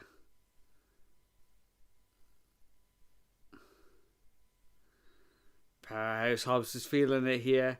He's pulling down his straps.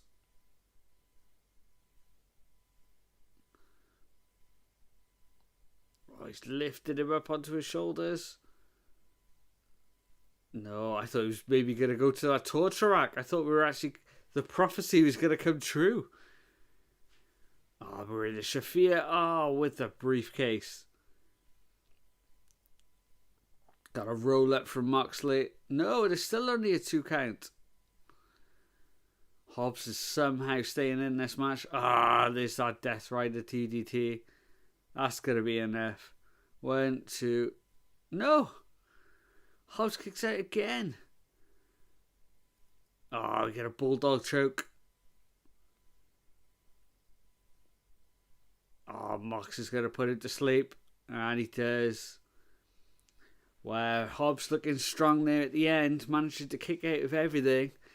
It wasn't until he was put to sleep that he finally got put away.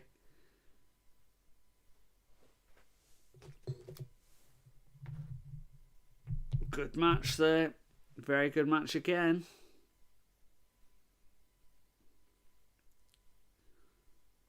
The thing is, when I'm putting like 3.5s, these are like TV matches, and if they're good ratings, like that's PPV standard, 3.5s, 3.75s.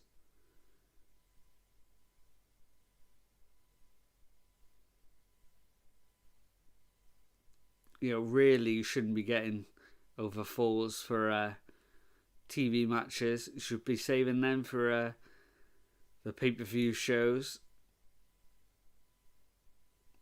Now the Death Riders are all attacking Hobbs in the middle of the ring. They're stripping the knee brace off him.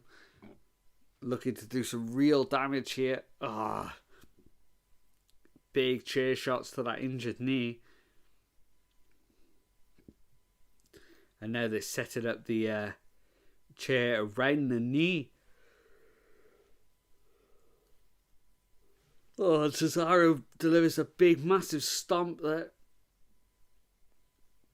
Whose music's this? Oh, this is Edge. Here comes Cope and FTR to make the save. A little bit late, though. I think the damage is already done. And there's the trademark copyright sign. This is going to be the end of Dynamite.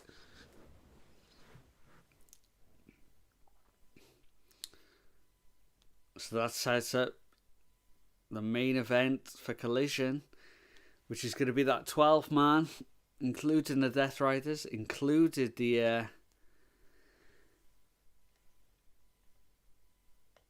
Cope and FTR. Yeah, a good edition of Dynamite, I would say there.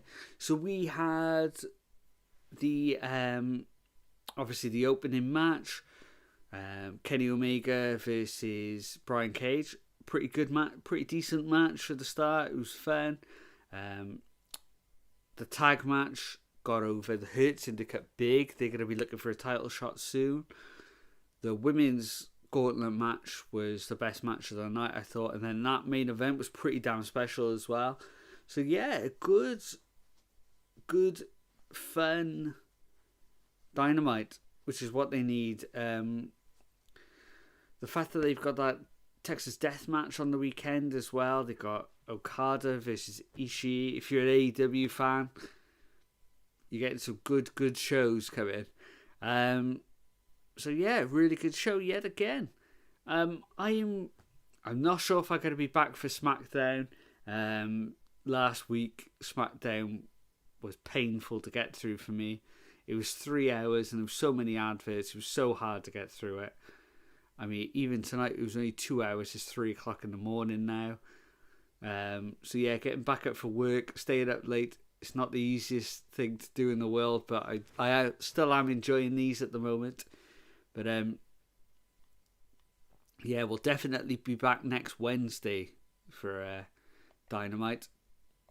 We'll take a look. We'll see what the schedule's like for Collision, because I do want to see that death match. We shall see. But yeah, thank you for sticking with us. Thank you for always,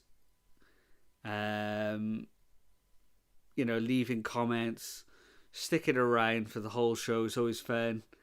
But yeah, have a good night, Nick, as well. Thank you for always being there, keeping me on my toes. And hopefully we will see you for another stream really soon. Night, guys.